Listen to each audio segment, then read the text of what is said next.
All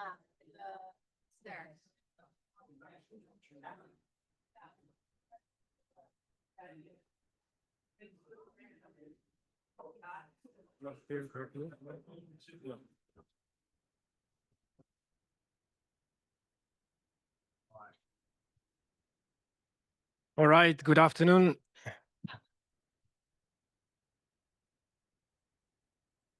Just managing this mic a little bit. It's too small or I'm too tall. So good afternoon. Welcome back for those who assisted to the morning session on FHIR terminology services in general, which was a very informative session with a lot of information, a lot of slides. And as said this morning, the approach will be slightly different in the afternoon. So the goal is that we will share some insights with you on our national use case. We don't have that much or that amount of slides. The goal is really to get into interaction with you. There's something with the view. Yeah, I think it's working now. All right, so yeah, the goal of today is really to exchange our experiences, information on our use case, and we will definitely leave enough room, space for your questions, because that's the goal. Make it as interactive as possible. Exchange, trigger you, make you reflect on your own use case, if you can find similarities or just the opposite, if something doesn't apply in your country, and then we can learn from each other. So that's the main goal. The presentations, in my opinion, are a means, an instrument to reach out and to get in touch. Maybe just a quick tour of who will do the presentations today. So it's a collaboration between Belgium and the Netherlands, and also participation of CSIRO, of course. So I'm the project lead of the Belgian Terminology Center, which is located at the Ministry of Health. And I'll start with the first part, and I maybe pass the word to Michael, who you already know in the meantime. We just quickly introduce for those who are new.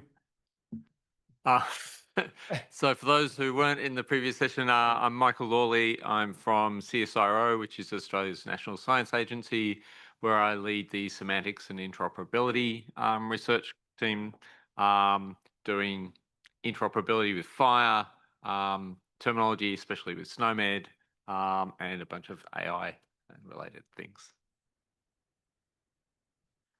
Thanks, David. My name is Luut van Schagen-Reuter. I work for NICTIS. We stand for Better Health Through Better Information. And we develop and promote standards and interoperability to make healthcare better connected and effective. Great. And then there's Peter. Over there. Yeah.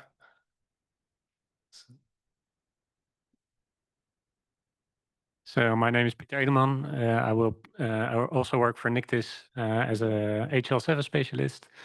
I will show some use case of our national terminology server later this afternoon.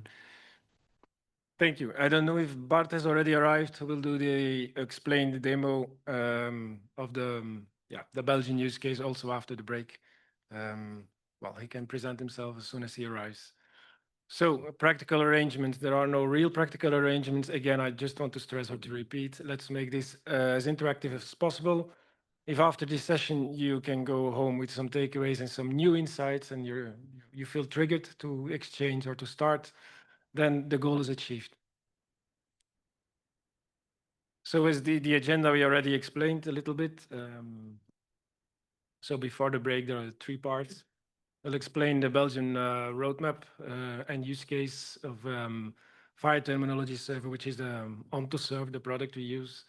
Same thing for the Netherlands. And then there will be a presentation from Michael, which we explicitly asked also to give an insight on what is the roadmap or what are the plans of Ontoserver within the, if you can put it that way, the European context. And then after the break, there will be some demonstrations I will not go into detail here. You will discover them after the break. So what's the agenda of the first part? Why did we choose for a terminology server? I think it's always good to start with why we are doing things. And then more specifically, why Ontoserver? Well, because there are many, there are several terminology servers. What are our current use cases? The architecture, I think, is a very important part. And then the roadmap. Where do we stand today? Where do we come from? What are the next steps? And to conclude, some references, some useful links. So, in fact, why do we use a terminology server? Some of you will recognize this. So we have a service portfolio or a service catalog as an NRC.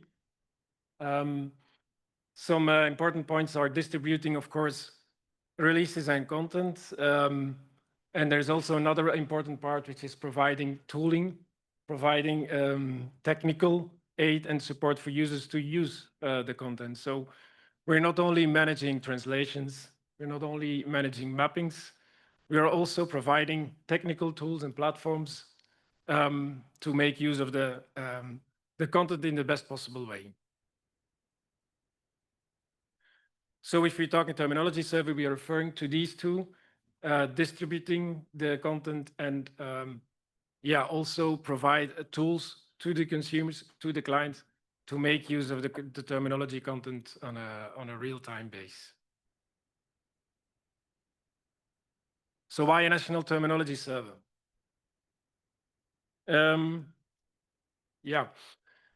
We can divide or we can distinguish between our users or in our user base between knowledge providers and then the real end users, which are the software vendors, the hospitals.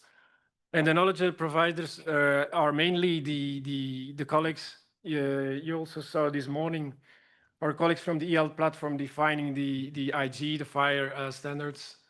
They were reaching out because they needed an authentic source or an authoritative source to locate the value sets that they can refer to from within the IG, from within the FHIR profiles. So we heard some examples this morning, also from Estonia, where they say the value sets are managed outside of the IGs. But we need to link, refer to them. In Belgium, when there is a new version of an IG published, then implementers have a year to implement this new IG. And so the problem that we've been running into up till now is that whenever we change anything to a value set, there is a new publication and the software vendors have, again, a year to implement it. So we definitely urgently needed to separate the IGs on itself and then the value sets, on the other hand, that we will manage on the terminology server. And then also the end users, the software vendors and the bigger hospitals, they need one source of truth, one authoritative source for all nationally validated terminologies, not only SNOWIT, because that's another important argument or an important reason to procure the national terminology server, which is the multi-code support. We also needed to be able to present it in one common readable format, which is FHIR. FHIR is also the standard that's being used like in Belgium, like in all the other countries to, as an exchange or a messaging technical standard. And then the last very important point is we needed also a syndication solution. We are going to continue to use MLDs, of course, but there is also, we needed a solution to automatically distribute terminology resources and also updates of these and make it consumable in a computerized way via an API. But we as an NRC, we also had requirements or have requirements. As I said, I was already referring to our service catalog. We need to provide our products in the best possible way and also supporting, of course, the adoption and the implementation of it. we need a central service, and we needed to make sure also that the latest version is always available and provided to all our stakeholders, all our users in the most efficient way. The MLDS today, if our end users don't go, we send out a notification, there is a new release, a new version of the Belgian edition of SNOMED.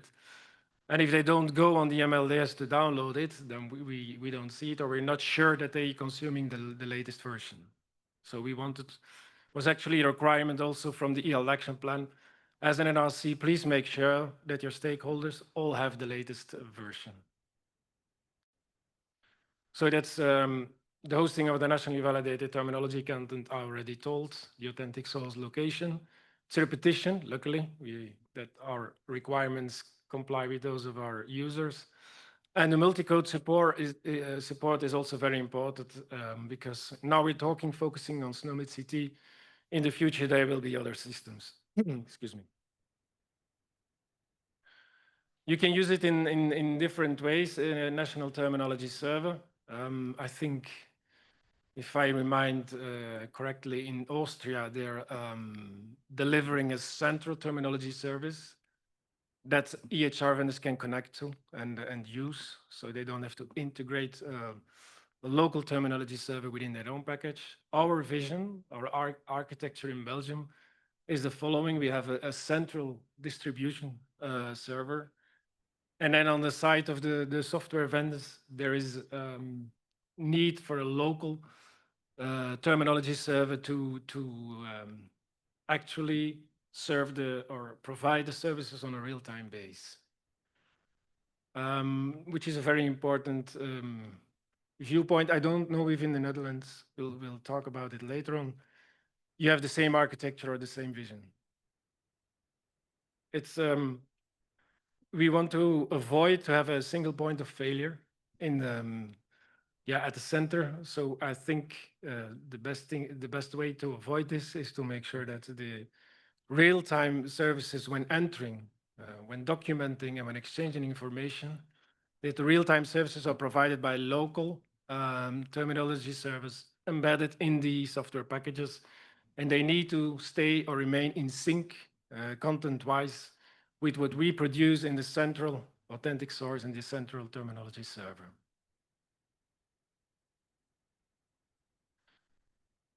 So this, I already mentioned it. Why do we need a local terminology server? Yeah, it's used by the consumers or by the software vendors. Welcome back to integrate in their packages for these real-time services. And as I said, they need to remain in sync. And this is why the syndication feed is very important for us. Another important thing is in our roadmap for implementation of SNOMED CT in Belgium, and this is a slide that Tom already showed yesterday, we need to make sure that the prerequisites are present. So we provide a Belgian version of SNOMED CT, which is, what is a Belgian version? A translated version to start with. What is translated? Well, all the necessary content is translated. So how many is that? We have over 250,000 concepts translated now in clinically validated Belgian, Dutch, and French. And also thanks to the Netherlands, because we are reusing a lot of your translations. We are over 300,000 concepts translated in Dutch for the moment. And so how to access it? This is via the central terminology server. That's the second pillar, if you like. And then in the third place, I was showing you need a local terminology server to consume it. We received a lot of remarks from the vendors. Yeah, how do we start? Where do we start? We have now, with our colleagues from the EL platform, developed a Dockerized image, so which is a template, which is an image that you can download as a software vendor and get started right away. It's almost off the shelf. It contains pre-configured access to different authentic sources. It's mainly based on Snowstorm for more than 80%, with some extensions. And so this will allow the software vendors to integrate it easily in their packages and to get started with SNOMED CT and other terminologies in the future. So it's really crucial in our roadmap. That's the left part of this graph. We want to avoid or take away the barriers and sometimes the excuses to get started with SNOMED CT. And then as of 2026, EHR vendors can integrate it and clinicians can start to use SNOMED CT. Now, why Ontoserver? There are other servers as well. First of all, because the APIs that we need and that we require are present. There is a syndication API, the FHIR API, and the management API that we use ourselves to manage the terminology. Syndication is to automate and to professionalize also the distribution of terminology content. And then the FHIR API, of course, as we know, is to run the different operations, the several operations you can do, as we saw this morning, to look up, to validate, etc. Concepts from within the terminology. I know that Snowstorm in the meantime has developed also syndication API, other services. At the time that we were starting our procurement process for a national terminology server, Ontoserver was the most, first of all, there wasn't a large choice, and they were the most mature product at that moment. Not only the product on itself, but also the support organization behind it. So it had already a proven implementation or track record, if you like. And there is the user community, as we can see, at other conferences. FHIR was also organizing like a FHIR user meeting kind of initiative, because there's already a lot of countries using it, and it's another important aspect to not be alone, to have a community and to exchange and help each other out, apart from the official support that we receive. And the other thing was the multi-code support. Another feature, Kai, I think Snowstorm already delivers with Loink, but there is more than SNOMED and Loink. There are so many other possible code systems. In Belgium, we are limited to SNOMED and Loink, but in the Netherlands, as we can see, I think there's lots of local code systems or national code systems. So that was another important feature why we decided to procure Ontoserver. This is a kind of a repetition from the slide I already showed. What does it mean in Belgium? What are our use cases? So it is the central terminology service in the light green. So that's the authentic source of all validated national terminology content. The management API at the left side. We use cases for our own users are the FHIR API and syndication API. So at the right side, you have these local terminology services with their own local repository, using the syndication API to stay in sync, which is a kind of feeding mechanism, to stay in sync with the latest version at our central server. And then there's the FHIR API that's being used by, for the time being, by our colleagues from the eHealth platform to for terminological validation of the value sets within their FHIR profiles or IGs. I can say that for the time being, it's limited. It's being used for 20%, I guess, or 10, 20%, and the syndication represents like 80%. And also that's the difference, I think, if we compare with the Netherlands. So there won't be a lot of repetition between our presentations, because I think that the use case in the Netherlands is not slightly, but fundamentally different from ours. Yeah, that's in another graph showing, you should read it in the other direction. So the authentic sources are at the right side.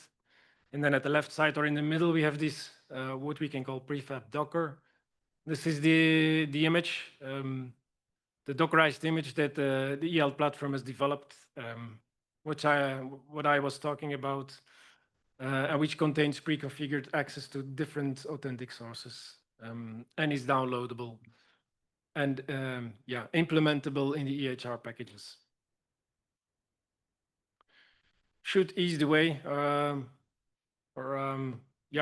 should be really make a difference for the software vendors to get started. Even if, like 3 years ago, we organized with the help of Summit International workshops on Snowstorm, how to install it, how to ingest or to upload the latest version of Snowmet, etc. Even that was not enough to have them started. So, and I know, Tom, on top of that, there are other incentives than only the technical ones, but at least we want to do our homework and say all the prerequisites are there. There's no more roadblock to not get started.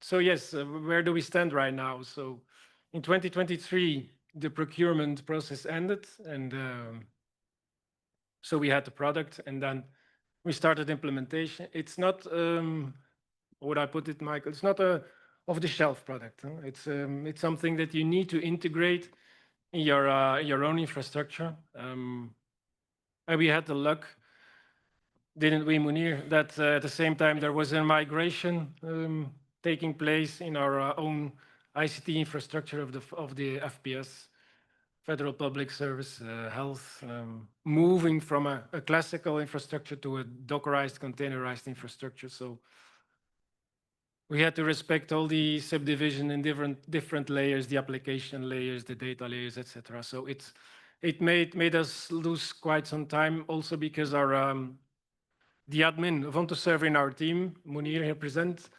doesn't work with ICT and didn't always have the necessary access rights to control the whole process. But even apart from that, it takes some time to integrate it in a correct way in a certain infrastructure or architecture that's already existing, which we finally did. We organized also some testing with key users. We've participated now in 2 FHIR-athons where people could connect and ingest our Snowmet edition. And so as of this week, Munir, we can say that the Ontoserver is available. It's been running in production for a while, but it's available now for the end pub, for the greater public, including the registration form. We didn't communicate this yet in Belgium, so still have to do it this week. So at this very moment, we can say it is available and you can register for it. And the next steps will be standardize our user management, and probably also moving from OntoCloak to KeyCloak, I guess. We'll optimize the syndication. And with enlargement, I mean, we will add other code systems on our terminology server and Loin to start with and others. What's the current content of our terminology server? That's the Belgian edition of Snowmet, including all the reference sets. So that's we have quite some reference sets, subsets that are tailored for specific user groups or specialists or specialisms, but also interoperability subsets for the value sets for exchange purposes. And for the time being, we have these on top of our Belgian edition and all the subsets, reference sets. We also have 4 FHIR value sets, 3 related to allergy intolerance and 1 for vaccination. Maybe the interesting part. What are our lessons learned up till now? So the integration in an existing environment is not an easy thing to do. As I said, it's not Ontoserver, it's not a product that you buy and you push the button and you get started. So it really needs to be integrated in an existing infrastructure. We also saw that if you're not part of a whole ecosystem of Ontoservers, that you need to apply some adjustments of formats and functionalities, like to syndicate an RF2 format. You need a specific syndication service, which is part of the pack that CSIRO can offer, but Atomio is delivering it, but at the time of procurement, we didn't select it or we didn't buy it. And so Ontoserver will syndicate with its own proprietary indexing format. And if at the consumer side you don't have an Ontoserver, you won't be able to read it, or not in an easy way, not in a customer-friendly way. So there is a bypass or a workaround we needed to implement. I think that's a thing we run into that we didn't realize upfront, which is the main lesson maybe up till now. So I'll get to the next steps in a few seconds. For the maps, it's the same. You need to adjust some formats that are proprietary or really linked to the product on itself if you don't have an entire ecosystem of Ontoservers. Another important thing is that the administration requires resources. So even when it's up and running and all the configuration has been done, because there's a lot of things that you need to configure, adjust, etc., then it takes at least one FTE to have this running. I think in the Netherlands, you've outsourced even this management of the Ontoserver. Well, I won't speak for you. We'll see it in a bit, but just to tell that the administration is it requires resources. So what are our next steps in the near future? We will standardize our user management. Like I said, optimize the syndication service or develop a syndication service, I should say, or see if we can use an existing product in order to avoid our workaround that we have in place right now for the RF2 syndication. We will complete also the terminology content, add FHIR value sets, of course, because for the time being, we have especially our Belgian edition of SNOMED CT and exceptionally a few FHIR value sets, but we will be adding more of them. And also, I guess I told you before, we have these like 20%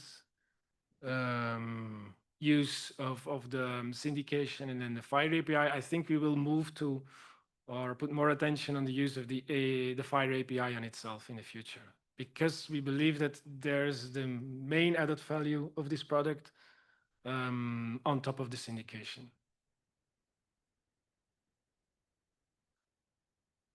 A slide that has nothing to do with directly with the presentation of today, but just to maybe to have some discussion.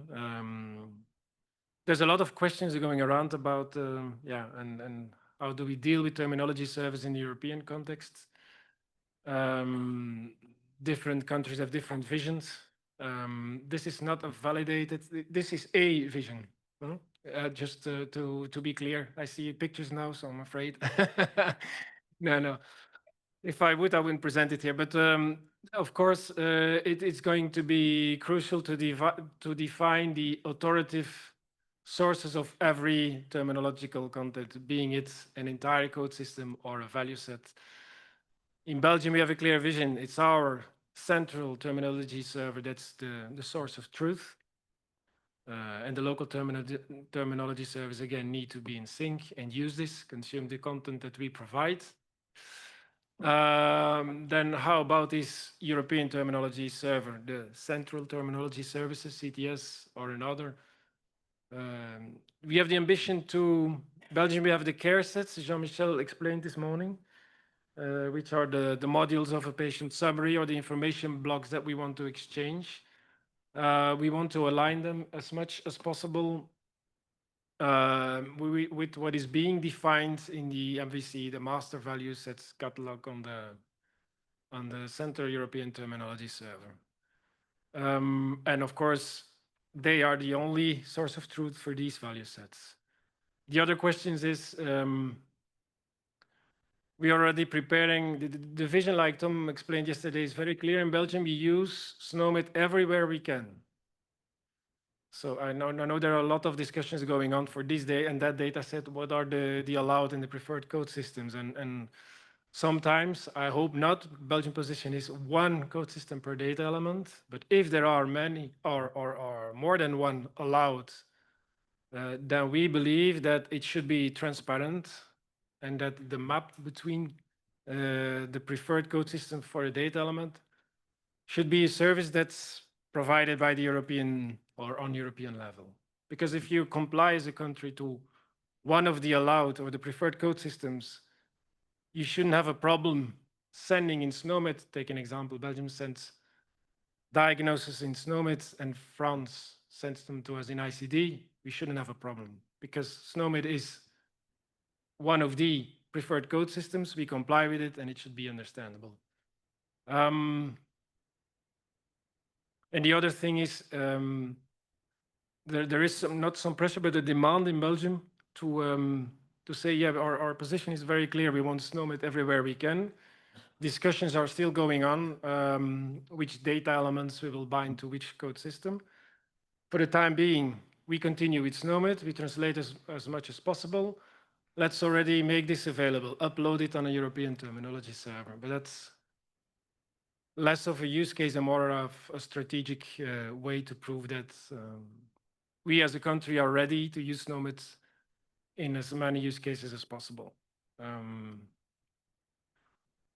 Just wanted to share this with you, even if this goes beyond the use of a national terminology server or Ontoserver.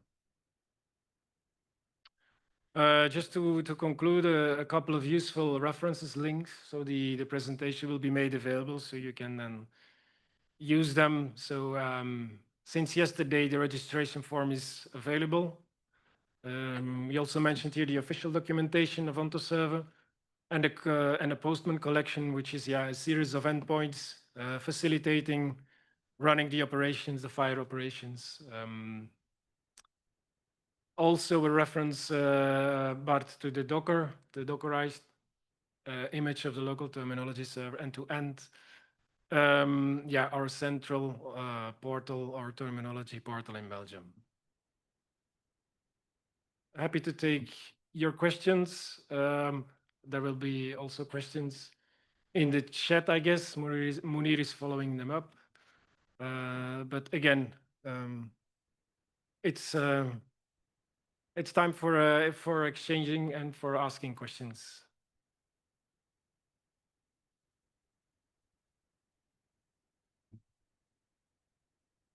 Yes. Okay, thank you for your explanation. Can you talk a bit about differences in Ontoserver versus the local snowstorm servers in terms of functionality? In terms of functionality, I don't know. There is a very big difference. Ontoserver provides, it's the way we use it. We decided to use the Ontoserver as the central one because it really also has the multi-code support. It's not only SNOMED and LOINC, but can basically support any type of code system. But from a technical point of view, I think there are a lot of similarities between them.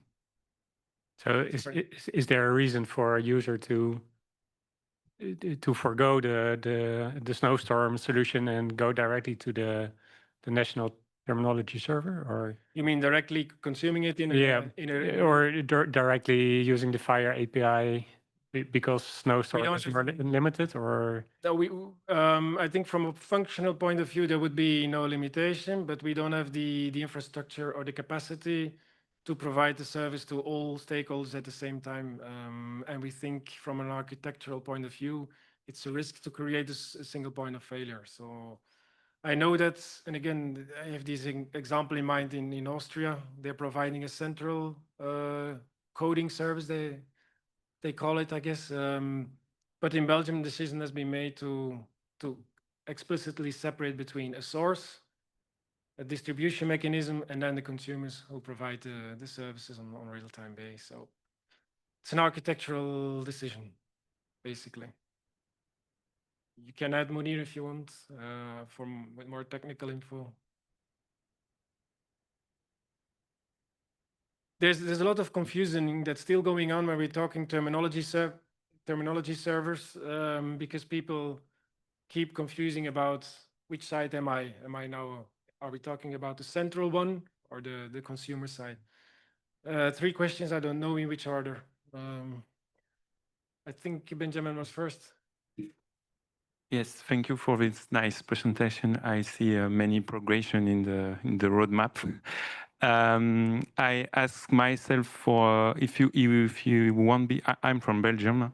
If we want to be very user centric, we have to think about feedback systems. I think about three things because in the first months, we generally when we implement SNOMED in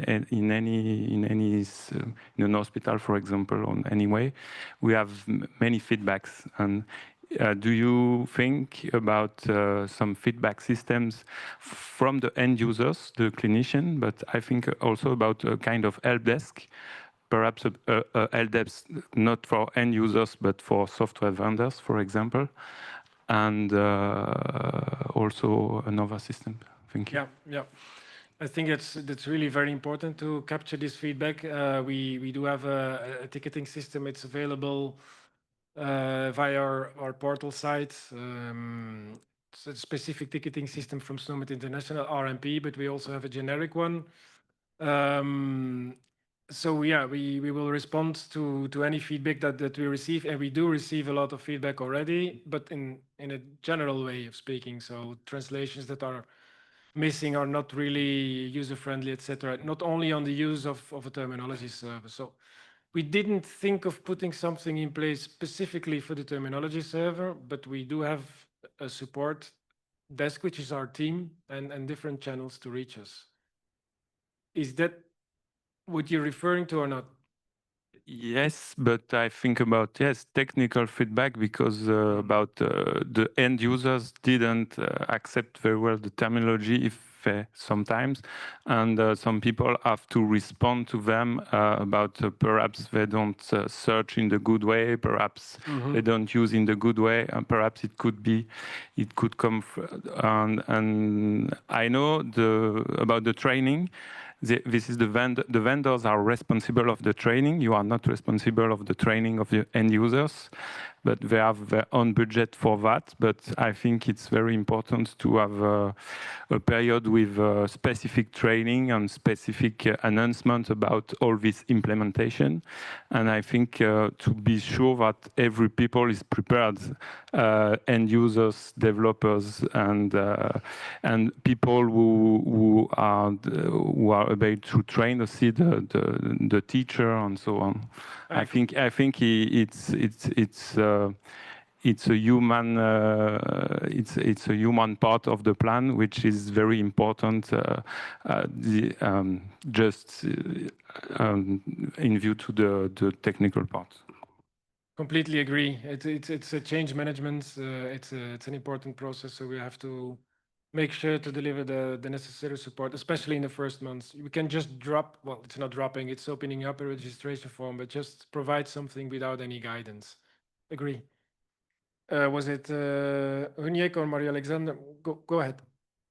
Yeah, I wanted to the question about why using Snowstorm Docker version or going it straight for Ontoserver is a good one. Actually, you said that Snowstorm cannot support sorry other code system than Loink and SNOMED, but we have already a lot of other code system actually in Belgium. If you consider the drug classes, the INAMI codes and so forth, and the DQM codes. So Yeah. what is the destination of those codes at the moment? Well, I can answer myself. They're going to sit in the FHIR IG guides. But with what is the next step? Is the Snowstorm Docker going to evolve to support more codes, or should we already look for the next step to be take the Ontoserver? Yeah, basically what we are going to house or to put on the Ontoserver is how would I say, we don't have a response to all of these questions right now. We wanted to be sure to be future proof, to have a product that will allow any code system, and then so progressively capacity wise and also taking into account the needs, we will be adding other code systems. Yeah, but so for the end users who are now going to implement the Docker image, they will not be able to add code system, or is this some plan with SNOMED International to further develop Snowstorm so it can support other code systems? Maybe Kai can have a short reaction on that, and then we get to you, Hunyek. So Snowstorm, the open source product, is owned by Snowman International, and it was developed primarily with support for Snowman CT, of course. Yeah. I think in 2023 we added support for loading the LOINC, the native LOINC package, also ICD-10, ICD-10-CM. You can also load like a very basic custom code system format, and it supports FHIR packages as well. So you can load value sets and FHIR maps and some basic types of code system from FHIR packages. Having said that, depending on what type of code system you're loading and what features it has, you won't get the level of support you do from Ontoserver, which is really a battle-tested server across a very wide range of code systems. But it's an open source product and it's evolving, and maybe Bart will say a bit more about that in his presentation. Yeah. Thank you. Nick. Thank you. Just a quick question. You mentioned that you are providing the Snowstorm Docker. So which version is it, based on full Snowstorm or Snowstorm Lite? And the second question, you mentioned that you developed syndication between Snowstorm and Ontoserver. Does it mean that Snowstorm could also be the source of truth? And will this syndication then work also for other Snowstorm servers trying to synchronize with the source? For that question, I'll also look at Bart for the version of Snowstorm. Well, for both questions. We started the development from Snowstorm version 1.6 point something, I guess. Kay will be able to confirm that better than I can from my position here. I will expand on most of your questions during my session. So maybe if you had a little more patience, I will come back to that extensively. Okay. Thank you very much. Just in sake of time, I think I'll have to hand over to Lud. I want to thank you very much. And if there are other questions during the break or online, please find us. Thank you very much.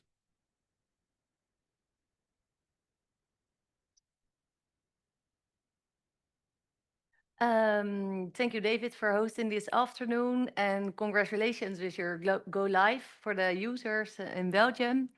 My name is Lud. I already introduced myself, and I'm very curious who is already using a terminology server in this room. So raise your hands. And who are vendors who are building systems? Oh, a lot. That's good news. So I'm giving a presentation, and in a while I will ask you what are your wishes for functionalities you're looking for in the future. Yes, my name is Luut van Schagen-Reuter, and I'm in my role, I advise the Terminology Center of the Netherlands, NRC as well, on national, European, and international developments. And today I will walk you through the story of the National Terminology Server from the present to the future. And I think we've made a great progress because Snowmed used to be published on DVD a long time ago. And I will give you a quick overview now. I will start with what our NTS is and what we have built together. Then I will show our user stories and explain why this works better.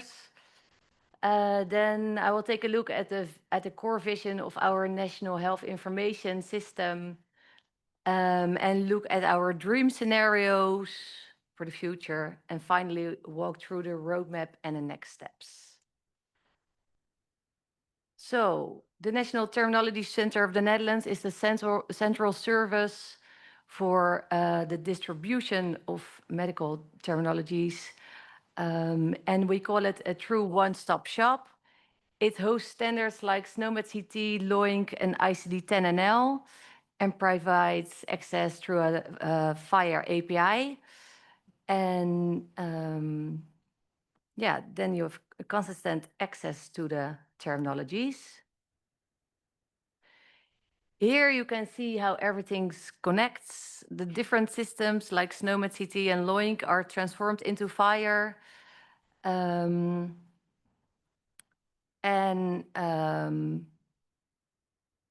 Yeah, you have access to it in the National Terminology Service through one interface. It's simple, standardized, and consistent. It's not like there's a runtime validation to EHR systems, and there's also not a storage for data access, for patient data in it. What we've built together. The server is fully operational and used by more than over 100 users from hospitals, vendors, and research institutes. It's built on software of FHIR and governed together by NICTIS, Daedalus for hosting and monitoring, and the Ministry of Health. The system is based on the HL7 FHIR R4 standard, and we have set up clear release and publishing processes to ensure the quality and reliability. But it's not just about technology, it's about creating shared understanding in healthcare. So let's go to our user stories. Here you can see some of the real use cases. In red in the middle, the vendors have a one-stop shop for the terminology distribution. It's a single access point for all the terminology standards. And yeah, it will make it easier to integrate and maintain up-to-date codes in their systems. In blue, the patients can see their own health data in clear, patient-friendly, understandable language. And on the right side, healthcare professionals can use standardized terms and familiar display names, improving care quality and data exchange. And in the Netherlands, we also have a national test and validation center. And they can validate codes of implemented by vendors to check if it's done correctly. Then, why this work matters? It ensures consistent and up-to-date terminology across healthcare, and it reduces workload for users, strengthens semantic interoperability, and forms the foundation for alignment with the European health data space. And of course, it supports better data and better care. And this slide shows the core vision of our national health information system. Data should be accessible, available, and usable. And when these conditions are met, we achieve true data availability, supporting better prevention, primary use, and secondary use. And the National Terminology Server is a practical tool that directly supports this vision. Also, the European health data space inspires us. It shows how citizens should be able to access and share their personal health data safely and easily. And for that to work, easy access to terminologies is essential. And then, looking ahead, we are focusing on data availability by expanding our content, improving on user experiences, and shaping a global vision on a global vision for our National Terminology Server. And for our dream scenario, we really would like to be part of a connected network, a federation of national terminology servers who supports cross-border care and research. And this would enable multilingual access to SNOMED and other terminologies. And you can imagine if a doctor in Spain receives a Dutch patient's record, he or she can read it in Spanish, and a Dutch clinician can do the same in Dutch, both understanding the same meaning. And that's the vision, a shared network where we can exchange, collaborate, and innovate together. And we also have a slide with this ecosystem of servers powered. You see it over here, the ecosystem is our dream scenario.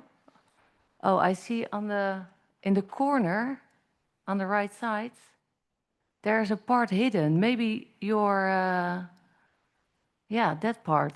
Can you? Oh, yeah. Okay, I will tell you what's on the corner. You see this ecosystem of servers powered by the latest standards such as SNOMED and LOINC, and other connected servers. And this would be an ideal way to supply local servers like the one we have in the Netherlands. And there's also a server in the corner shown with the European flag. It's hidden. Yeah, one more click. Ah, ta-da, ta-da. And that should be a great place for the master value catalog for the European health data space. So I'm also very interested in your reaction about this slide. What do you think about this system or how it works, or we're just dreaming like being connected with other countries? David. Do you mean in this ecosystem of terminology servers, it needs to be all servers of the same product? I see it's all Ontoserver. So is it an No, ecosystem? it's not like the same. It's just a question. It's just we are using Ontoserver, but it's more like the idea of a network of local servers, and each country can receive content and maybe also provide own content. So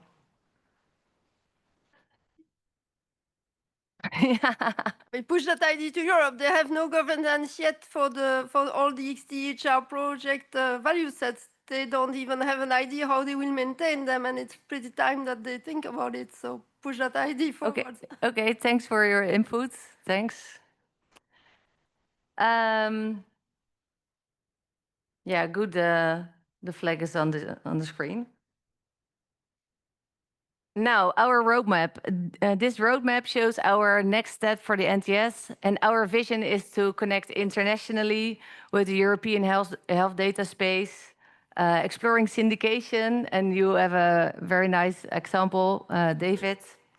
You're really inspiring us by that choice. Technically, we are improving access, mapping, and links with the national health data infrastructure. And we will expand our content with, for example, the G-standard for pharmacy, and improve usability. So it becomes easier to use it for all the users. And yeah, I'm interested. There are a lot of users, vendors who are building systems, maybe users from healthcare itself. What are your functionalities for the future you were wishing for, thinking about, dreaming of? Anyone? Nobody's dreaming? Yeah, oh yeah, I see Marije. So I'm not sure whether an Ontoserver is made for this type of standards, but there are also going to be European standards on metadata, for instance. Would this be also a location of, having these metadata standards and the national extensions that were going to be available across Europe? There's a couple of answers. Ontoserver does more than just terminology, so it can host structured definitions. So if you're using FHIR as the technical representation of those things, it can host them. Additionally, the syndication feed concept can syndicate any type of content. So if you've got them in other formats and so forth, then that ecosystem syndication can be applied to other types of documents. Yeah.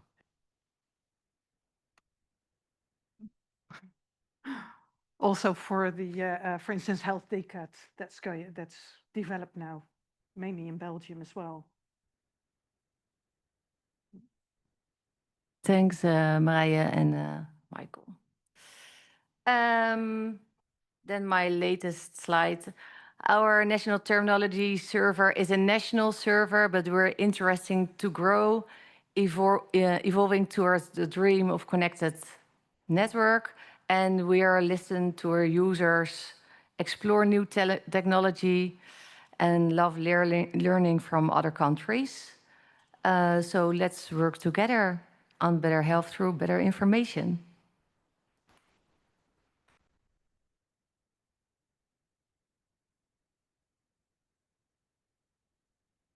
And are there any questions? Yes, Pim.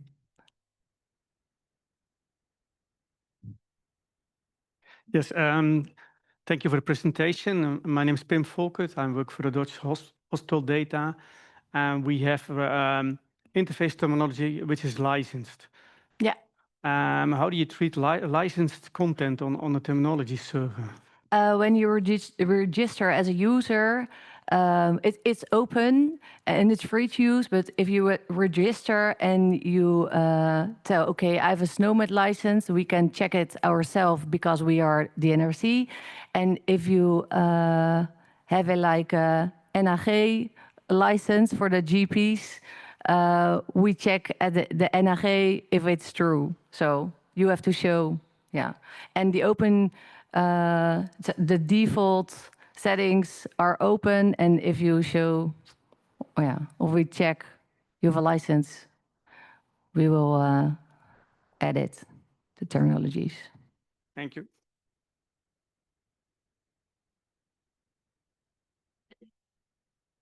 Oh, yes, thanks. Do the hospitals need their local terminology server as well, like in the distributed architecture that David presented, or how is that organized? We are not organized with syndication like Belgium. So they are users of the national terminology servers, or they can be users for the distribution of terminologies. And yeah, maybe they use syndication, but I don't know. Maybe my colleagues know if they're using, but no. Yes? Yeah, I have kind of the same question, but does this mean that it's being used in real time, your terminology server? No, it's not not real time, no. It's like, it's not, it's for distribution, Yeah, but it's not real time, no. okay. Yeah. But for the future, maybe, yeah. Yeah, because then you need a very solid and a very robust infrastructure. Yeah, and also the I service. was thinking it's for distribution, so and then who are the main users of your terminology server for the time being? We have like 100 users. I do not know exactly who are the users itself, but yeah, maybe my colleague knows. Gregory? Yes. Well, they vary. So we as a NICTIS ourselves, of course, are user for different things of developing standards. We see hospitals being user, different universities. So all kinds of different kind of organizations. So it goes from hospital and of course system developers and things like that. It varies. Thank you.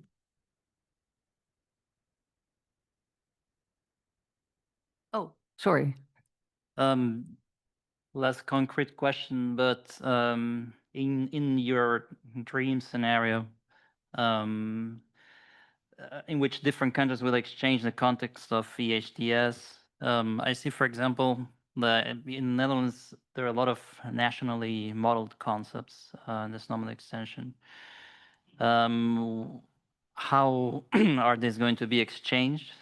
Is there room in these servers for equivalence tables, or should we eventually start also dreaming about the EU extension, SNOMED extension, or what is the plan? It's a good question, and also yesterday evening we talked a lot about the national content you can create next to SNOMED and what to do when exchanging abroad. I don't have an answer to that, and I also do not know if all countries have national extra content, and what is the amount and how they handle it. So, good question. There is a pattern, and the SNOMED International talks about this pattern for exchanging when you've got local extension content, but you're exchanging it in an international context, is to additionally include the nearest super or nearest parent concept. So you exchange both your local code and the international code, essentially. The nearest ancestor that's in the national edition, or the nearest ancestor that's in the international That's edition? in the international edition. Depending on the receiving system. Or the nearest ancestor that's in the value set that's bound to that field, for those of us from the previous session, because it may not be just the nearest international ancestor. And this is probably where you need an actual terminology server with good support for ECL or something else that can actually let you do this very simply to grab that concept, so that interoperability is not broken when you've extended. Yeah, and it's something that you could build into your exchange pipeline. So you wouldn't need to record it that way, but as it goes through an exchange, crosses that border, it can be uplifted to contain that content. And it's interesting, and I think it should have a place in specifications, how you organize, these local exchange parts. Yes, one more. Maybe also about the slides, about your vision. Does that mean that we need to standardize the syndication protocol? Maybe it's also like a side question too. So the syndication protocol is based on an open standard. It's based on the Atom standard. So it's a XML format for, basically it was invented about the same time as RSS, which powers podcasts, with a few extra extensions. And it's supported by MLDS. So it's an open standard. So anyone is free to adopt it and use it, and client and server. So de facto standard. Thanks. One more, yes. Yeah, I have a question for the audience. I think the way you describe it in Holland is also like it is used today, that the EHR vendors download the terminology resources and upload them in their own database tables so that they can be used in David's model that he presented. The idea is that EHRs will integrate the terminology server and no longer download, upload. I do those kinds of actions, so that if you type in your medical record, that your drop down or what you see is actually coming right away from the terminology server and the APIs. And if you do it like that, you need a more federated way to organize that, not to be depending on a single central endpoint. But of course, that needs the EHRs to integrate terminology in that way. And I know of some that have done that, but it's basically in-house developed systems. And my question for the audience was if they know already EHRs that work with a terminology server like that, using the APIs and directly getting the data of like the real-time service and not of their own preloaded tables. Oh. I'd hesitate to say that we live in the dream scenario in the UK, but just for reference, there is a syndication network between England, Scotland, Wales, and soon to be Northern Ireland, where they do exactly what you describe in terms of popular publishing and sharing across the syndication network. And the server that's set up for NHS England is used real time by clinical systems, is very scalable, and gets a lot of traffic, but I guess the externalization of terminology from EHR systems to different systems, it tends to be the newer vendors that go straight to it, and the sort of the people who already have existing mechanisms in place, it takes them longer to adopt that. But I think as the sort of the level of SNOMED or the richness of SNOMED adoption and complex terminology adoption it proceeds, it gets harder and harder to reproduce the kind of functionality that's in a good terminology engine within essentially a lookup table in a system. Maybe I've taken too long already, but just to mention there is a metadata catalog that also supports the same syndication mechanism that Ontoserver supports. So the DCAT question, maybe I'll have a chat later, but there is an open source metadata catalog that uses the same model. So it's potentially something you could use an aligned approach for your terminology and your metadata. Thanks for sharing your solutions and inspiring us. Okay. No more questions? No. I think that we will have to move on. Thanks again, Lut. And then, yeah. Invite Michael to give us some insights in the future plans and the roadmap of your Ontoserver product within the European context. Hey, thank you, David. And sorry, you have to see me again.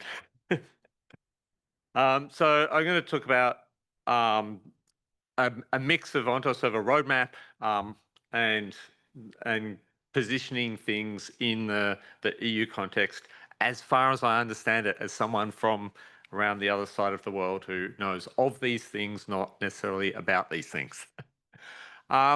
So just to set the baseline for Ontoserver, what it is, what it does. Its key features, fast value set expansion. So that's one of the key priorities. It was designed for that direct user interface use case. It's worth saying that the use cases for that are not just EMRs. If you've got smart on FHIR apps, if you've got questionnaires, so all these other forms, all these other smaller use cases, they also benefit from terminology servers, and probably more so because the amount of resource you have to invest in those things doesn't warrant building your own terminology expertise and so forth. We have support for ECL, so very fast support for ECL. We do dynamic expansion, multiple code systems, multiple versions of code systems, code system supplements. I don't know if the Snowstorm covers supplements.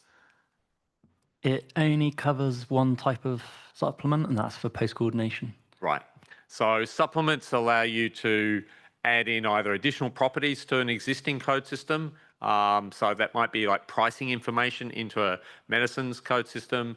And it allows you to add in translations. So if you've got a code system that's in English and you need a French translation or an Estonian translation, then you can have that translation as a supplement and mix that in and use that. It has the expand, so high quality filtering, so you can use SNOMED as an interface terminology. It has support for the context parameter, so you can directly reference your profiles and the bindings in your profiles. And it has support for post-coordination. And of course, along with the supplements and translation support, very strong multilingual support as well. And a host of other features. We don't just do terminology, we do native FHIR validation, and so we host structured definitions and profiles for that reason. Of course, content syndication, SNOMED and Loink are special cases and have dedicated support for all the FHIR terminology resources, including naming systems, and FHIR packages. So you can syndicate a FHIR package, all the contents will come in. So again, if you're looking at that ecosystem of where your trusted content comes from, if those terminology resources are defined inside an implementation guide, along with the profiles where they're closely coupled, and that's probably a good place for them. then you can syndicate directly from those generated FHIR package and get the terminology content in. We pay special attention to system upgrades, so you can just pull the latest image and update and off you go. The other key feature, and is very relevant to this, this discussion, is that it's approved for use in the FHIR terminology ecosystem. And I'll talk more about that in a couple of slides. There are a number of other things that come with Ontoserver. Atomio is a standalone syndication server. So Ontoserver provides a single syndication feed of the content, of its content. Atomio allows you to manage multiple syndication feeds, and not just of terminology content, but arbitrary things. So RF2 distributions, metadata files, markdown, README, what have you. And then we have a number of actual Smart on FHIR apps that all support Smart Launch. Onto Command is the dashboard, Shrimp, which is the generic terminology browser, and Snapper, which allows you to author simple terminology resources, code systems, value sets, and concept maps, and then upload them to Ontoserver. So that's kind of the baseline. And the context we're looking at sort of into the future is this FHIR terminology ecosystem. And this is slightly different to the federated model of syndication. So the federated model of syndication, which looks kind of like this. You've seen this sort of diagram on previous slides. The idea is that each syndication endpoint contains some amount of terminology content. A terminology server can pull the content from the different syndication sources and bring it in locally. So it's all about bringing the terminology content into the local terminology server. The FHIR terminology ecosystem is slightly different. It's about delegating out to another terminology server. So in this ecosystem, which is managed just through a simple set of JSON files in a GitHub repo, you can put in a registration that says this terminology server endpoint contains this set of content, so with the URIs for the different code systems and value sets and so forth. And it can also assert that it's authoritative for some of that content. So you can put up your Belgian terminology server and say, we're authoritative for this Belgian release of SNOMED. Or we can put up the Netherlands terminology server, we're authoritative for our national release. And then you've got another thing that can happen is that when you receive data and it's a national code, you know you can go and talk to that authoritative source and find out more about that code. So if you haven't got that extra information with the nearest international ancestor concept, you can perhaps go to that server and find out. The FHIR validator and the IG builder use this infrastructure when they're processing implementation guides, when they're doing resource validation, to work out which terminology server to send a code to for validation. So they delegate the terminology operations out to different terminology servers. It's a slightly different model, but it's a more decoupled model. It delegates responsibility out to the edges. It also means that you have an ecosystem where you can support a terminology service that is dedicated to a single code system. So if a code system has really specialist, complex semantics, and there may, so you know, one organization in the world wants to implement that thing, then you can delegate that the usage out to that terminology server.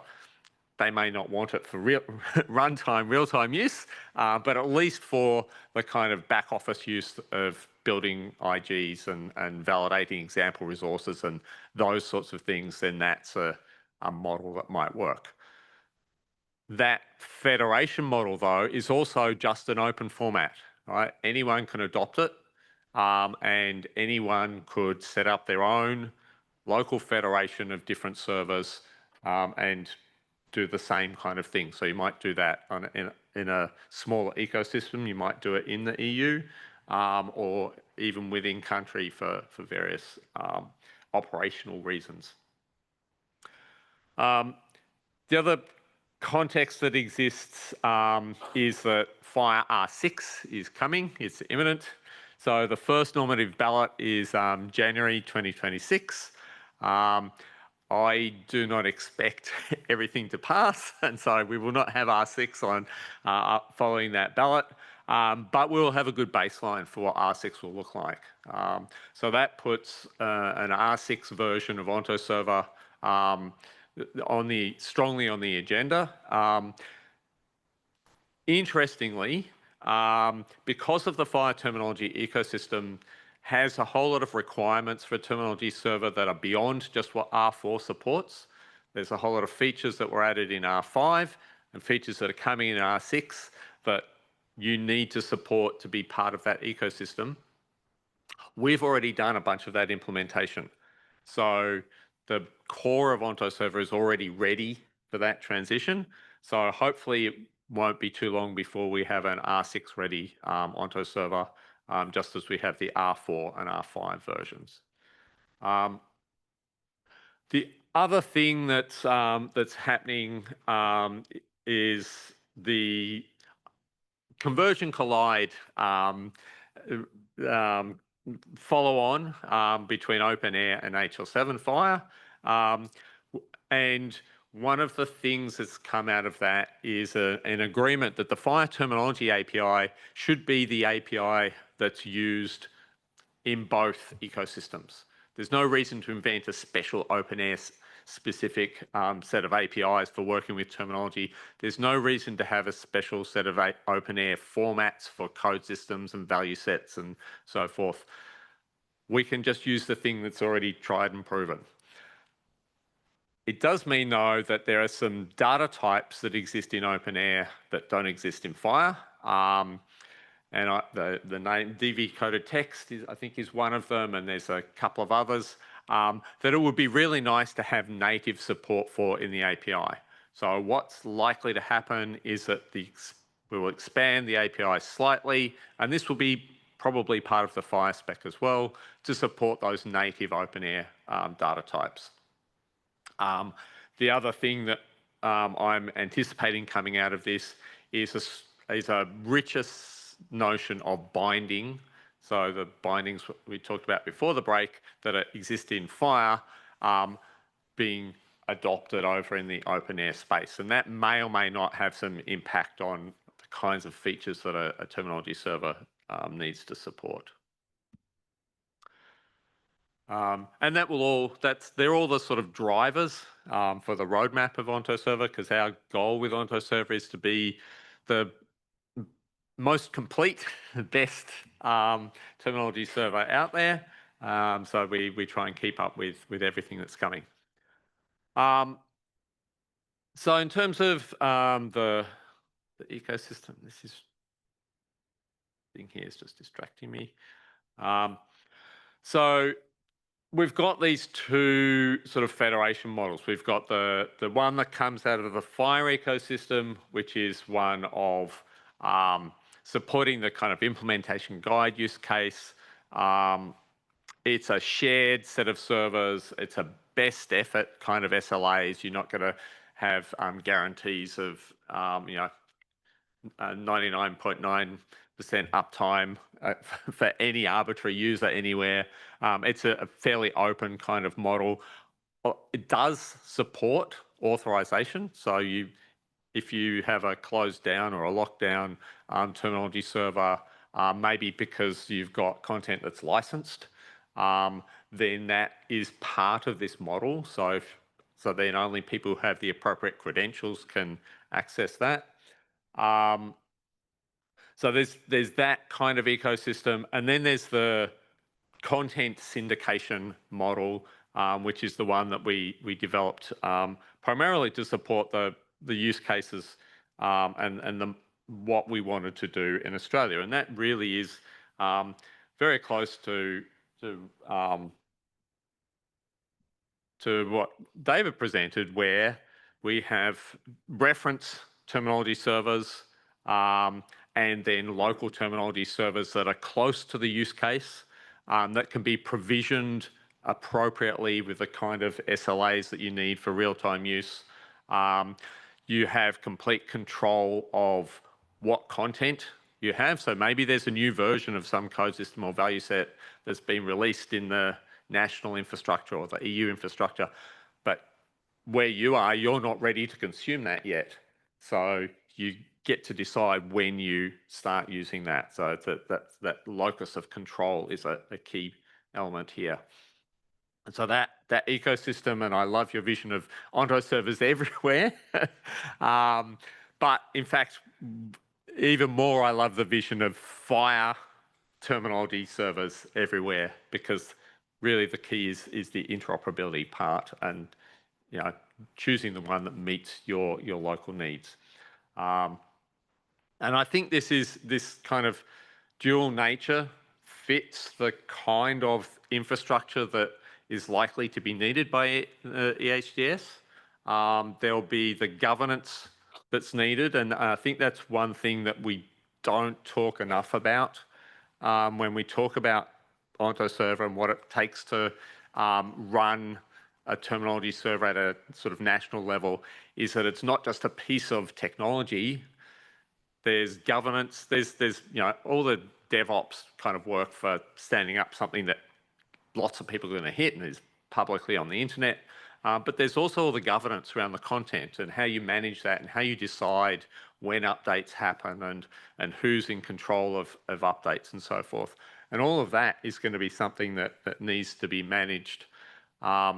Having a federated model means you can push some of that governance out to the edges and have a federated ecosystem rather than a central top-down controlled ecosystem. And I think that's a much more flexible kind of model. So I think what we have now is pretty good and pretty aligned with the kind of ecosystem that you're going to need.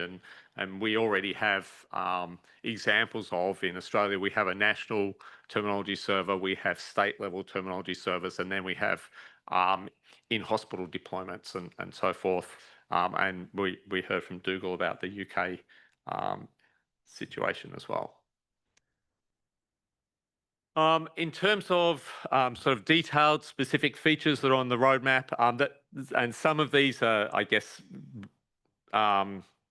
more and less relevant to specifically the EHDS. Support for subscriptions is coming very, very soon. I said that in April, but it's even sooner now.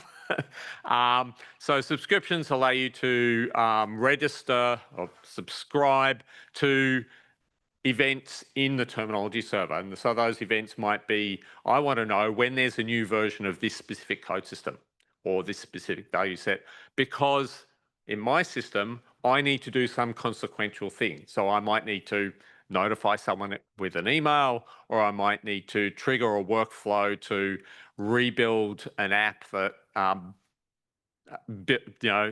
pre-expands the value set and bakes that into the build, or generate a report or something. So subscriptions is coming very, very soon. Also VCL, which is a query language, inspired by SNOMED's ECL, but applicable to arbitrary FHIR code systems. So that support will be coming. We will label it as experimental until it's a proper part of R6, but it will come. Something that people have asked us a lot for as well is batch validate code. So instead of doing a separate request for every single code that you need to validate, you'll be able to provide a whole set of codes all at once in one request and get back all the responses. We will have enhanced LOINC support, enhanced UCOM support. we talked a little bit about versions earlier in terms of like, do you depend on a specific version of a code system or just the latest version? There's a whole lot of work going on in the core FHIR spec about revisiting how versions work. And there'll be an ability to do wildcarded versions. So you can say something like, I depend on version 1.x. So any major version 1, any minor or patch version, that kind of thing. So that will sort of flow through the whole product. And we're doing some refactorings to support grammar-based code systems, which will be really good for. You can ask a question at question time. For grammar-based code systems, which is good for some of the areas like genomics where you have interesting non-enumerated code systems. And then we have a whole experimental wing looking into large language models, and also ICD-11 support is another area where we'll be doing some work. And also enhanced support for code system supplements, because we have, at the moment, our code system supplement support is limited in terms of you have to specify a specific version of a code system, and we'll be relaxing that so it dynamically binds to the resolved version. And some of these enhancements have been enabled by some of the work we had to do to work with the FHIR ecosystem.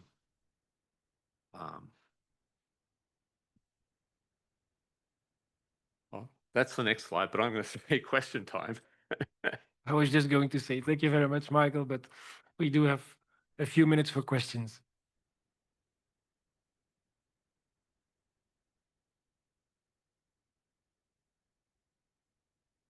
Okay, so sorry.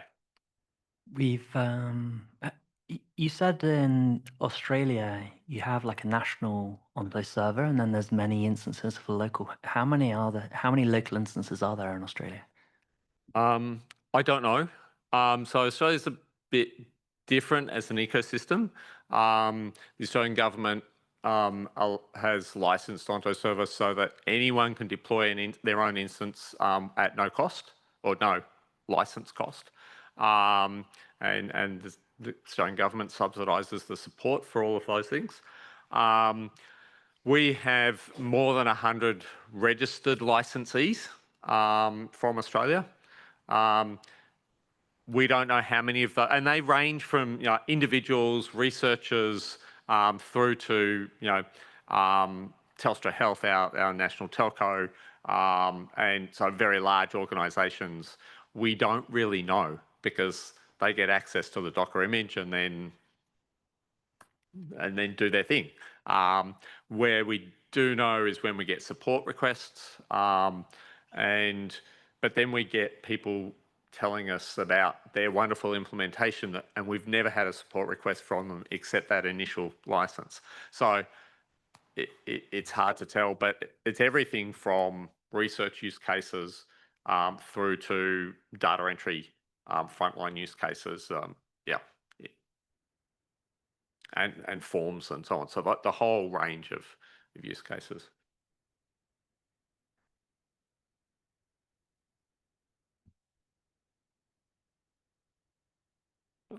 Question back.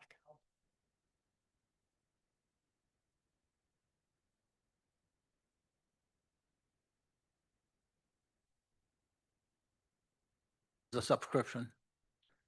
He says it's very soon. Oh, very soon. I was hoping that I could have announced it today.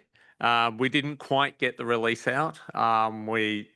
So it will probably be, it might not be October, but it will be November. I think I can safely say November. We do actually do quite rapid releases. Last year, we averaged one every 2 weeks.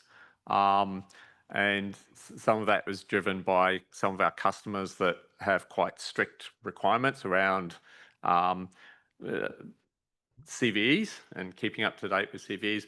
You don't need to keep up with that rapid release date, but the releases, they bring, you know, new features constantly and improvements. Okay. Oh, yeah. One last question before the break. Thanks. Yeah, I think one of the bigger challenges in Europe, or maybe unique to Europe, is that we have many languages. And sometimes the search in some languages is hard.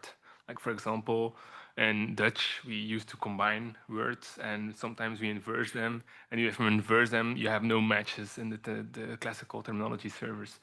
Do you see like an opportunity to, yeah, to have a plugin based search system where like, yeah, languages can contribute? Yeah, so what we really need there, so there's the matching that Ontoserver does at the moment, word prefix, any order. But of course, with that sort of compounding, that starts to fall apart. Unless you have a language sensitive tokenizer that splits up the compound words. At the moment, we don't have that. We really should. But we are somewhat demand driven. So if we don't have customers saying, we need you to improve this thing, then we don't sort of build features just for the sake of building features. So that's a thing that people want, jump up and down, and it will move up our list of priorities. Yeah, I'm afraid it's a long way that it comes from the clinicians to Yeah. get the Ontoserver ticket system. Yeah.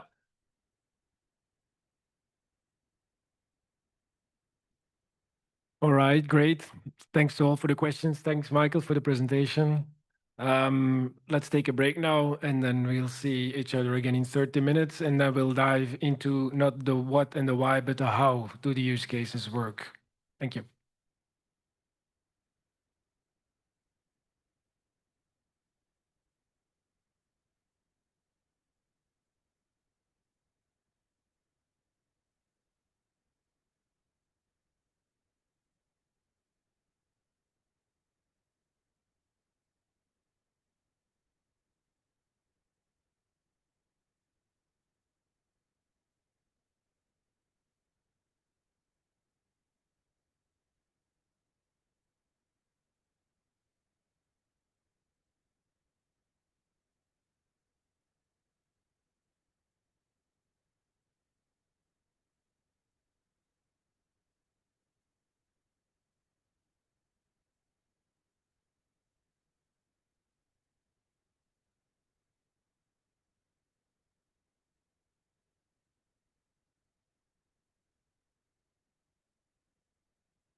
Okay, good afternoon again and welcome back again.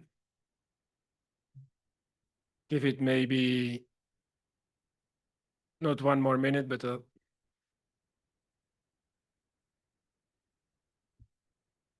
all right. I don't know because of the concurrent sessions if there are new participants now, but and the others are already aware. So before the break, we explained our roadmap and our national use cases. So mainly the what and the why are we using a national fire terminology server. Whereas now we will start to dive into how does it work, the use cases that we have, how do we apply them, how do they work today. So, and then in a second, I'll hand over to my colleague Bart de Kuiper from the eHealth platform. After him, Peter Edelman from Nictis will do even a real live demo. So it's going to be a little bit tricky. Exciting. Before handing over, Bart, I just sneaked another. Again, this slide in your presentation, just to recall the participants or to remind them of the use cases we have and the two FHIR APIs we are using today in Belgium. Again, the FHIR API for IG publishing and validation, and then the syndication API that we use to distribute to the software vendors mainly. Just as a reminder. Okay. Thanks. I'll hand over to you, Bart.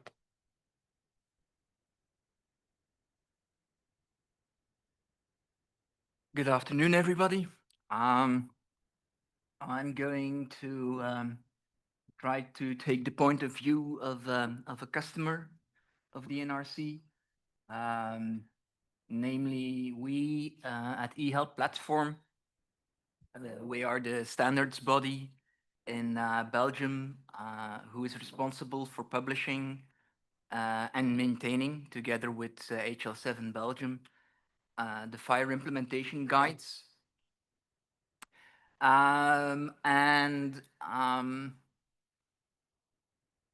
For the actions that need to be done with the FHIR implementation guides, we have a very high need of using a national terminology server. So we want to put the national terminology server to work, and I will briefly handle following elements. I will briefly sketch the difference between structural, and semantic operability, which will be clear for most of you, but is interesting to know because I am a part of the eHealth platform and we are dealing with FHIR. David is a member of the National Release Center for Terminology, and he's dealing with terminology. So we are in different organizations, so there must be some difference.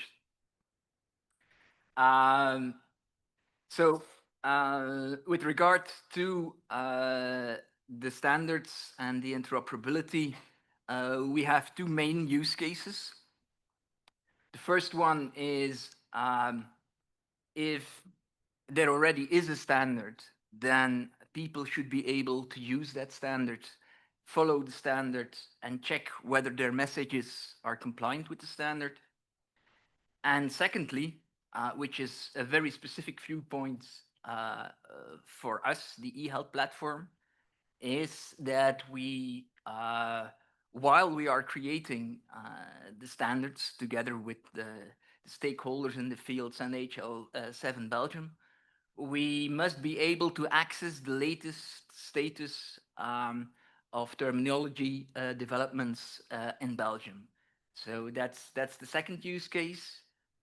While creating the FHIR IGs, we must be able to publish them using the latest state of affairs in terminology. And I'll be ending, as everyone is ending, with the opportunity to for you to give some questions, and I'll try to answer them to the best of my knowledge.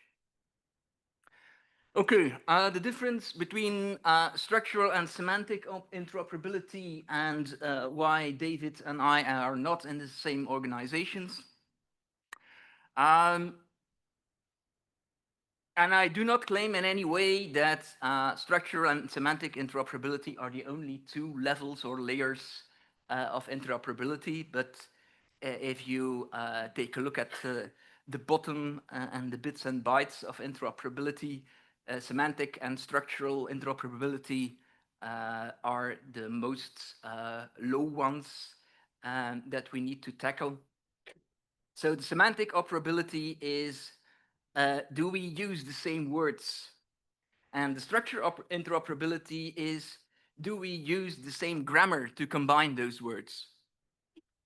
The difference in the first point is clear. It is all about terminologies. It is about SNOMED-CT. It is about LOINC. It is about UCUM, etc., etc. On the other hand, we have HL7 FHIR, which we are now fully implementing in Belgium. And HL7 FHIR is all about the structures and the grammar of combining those terms. It goes without saying that words without grammar are only gibberish, and grammar without words is senseless. Okay, then we have the HL7 FHIR implementation guides. Briefly sketch the contents of those. They mainly contain either structure definitions or value sets. Structure definitions. Structure definitions are exactly the structures and the syntactic rules for particular information units. And they are pretty stable. If you take a look at the grammar rules and you take a look at how those grammar rules have evolved over time, then you will see that you will be able to understand and pretty much use the same grammar rules as some years ago. If you take a look at HL7 FHIR, for instance, first releases in 2015, if you take a global look at what a FHIR resource is, not that much has changed. On the other hand, we have the value sets, and those are the values that are being used inside of these resources, inside of these structure definitions.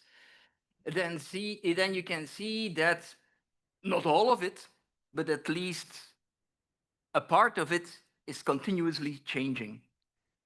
You have updates in terminology, you have new elements in terminology being added, you have terms being deprecated, you have terms being redefined, you have terms, etc., etc., which is very natural because, of course, the terminology must follow the course of the medical science.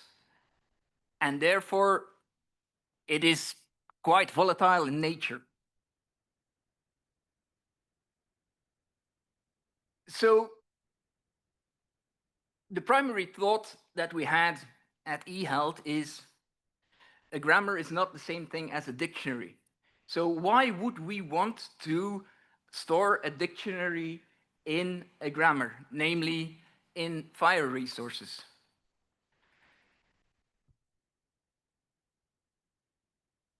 Even our customers do not want that, because if we publish a new FHIR IG, a new version of a FHIR IG, then we expect our customers to upgrade their software. Upgrading the software will impact costs, will impact delays, new release cycles, users that have to update if they do not have a web application, but a local application, etc., etc. So for us, it's stability of implementation guides of the utmost importance.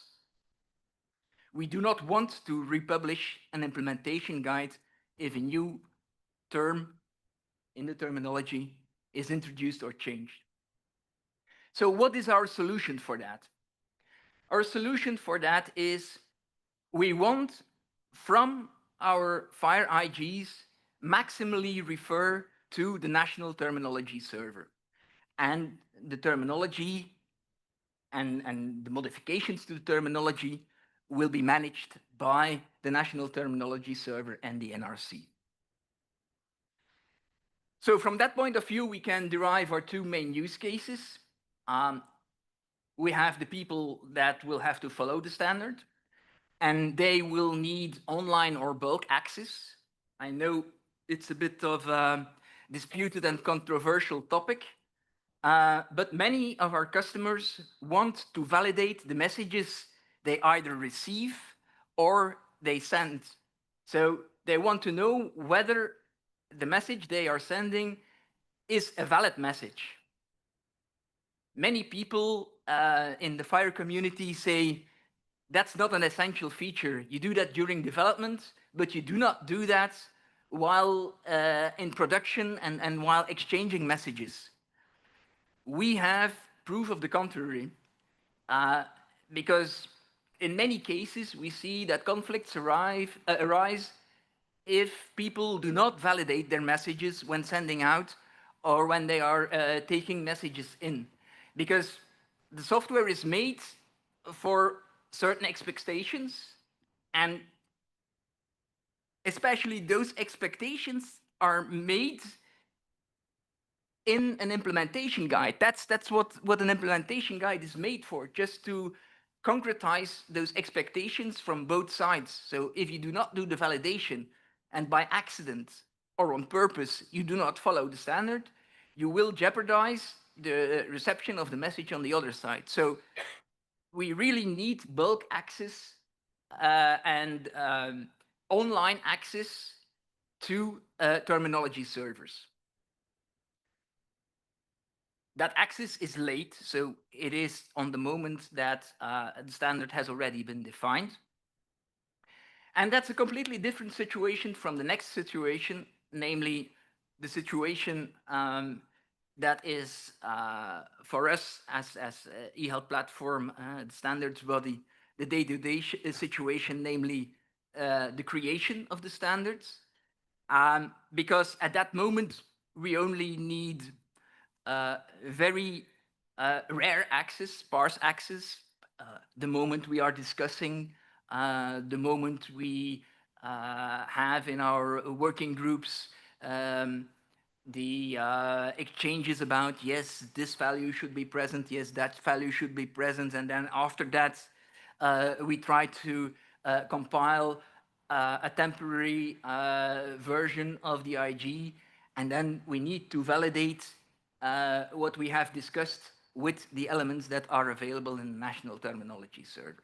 So that's very early access. So if we put the magnifying glass on following the standard, then as I already told you, our customers need to validate the contents of their messages, and not only the contents of their messages, if we take a look at FHIR proper, but in many cases also the contents of their user interfaces, because you will have some display labels stored in your terminology server, and that, excuse me, and those display labels will be used by the EHR, by any tool that's used by the clinician to do its work. So that is also a rapid access, online access in a high frequency that is needed. And there are high demands regarding service levels on that point. And also high demands with regards to availability. If you have one central national terminology server, and you have several hospitals that are wanting to validate messages, you have several GPs that are watching their user interfaces and needing labels to be displayed, you don't want any outage of that central terminology server. So that was the key aspect of our decision to go for a decentral approach.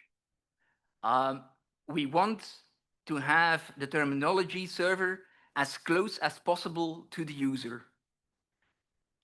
So our recommendation is, and what we strive at, is that we bring the terminology server as close as possible to the server, to the user, excuse me, and that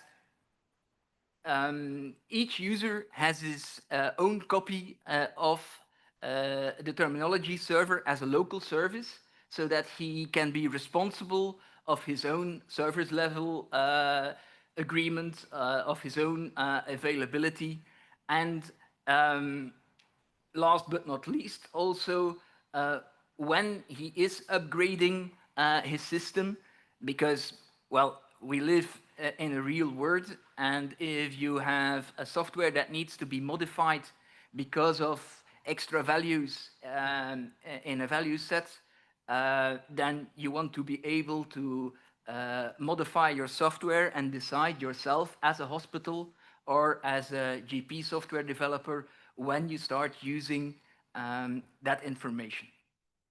So, for the people that follow the standard, we have developed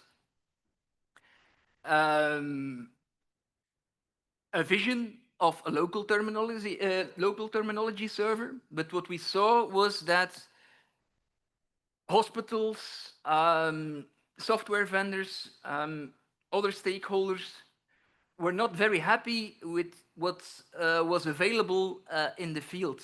And you can say, okay, install your own terminology server, and some will do it, the lucky ones. But some, they think it's too hard. They say it takes too much time. We do not have sufficient staff. Our staff is not well educated enough.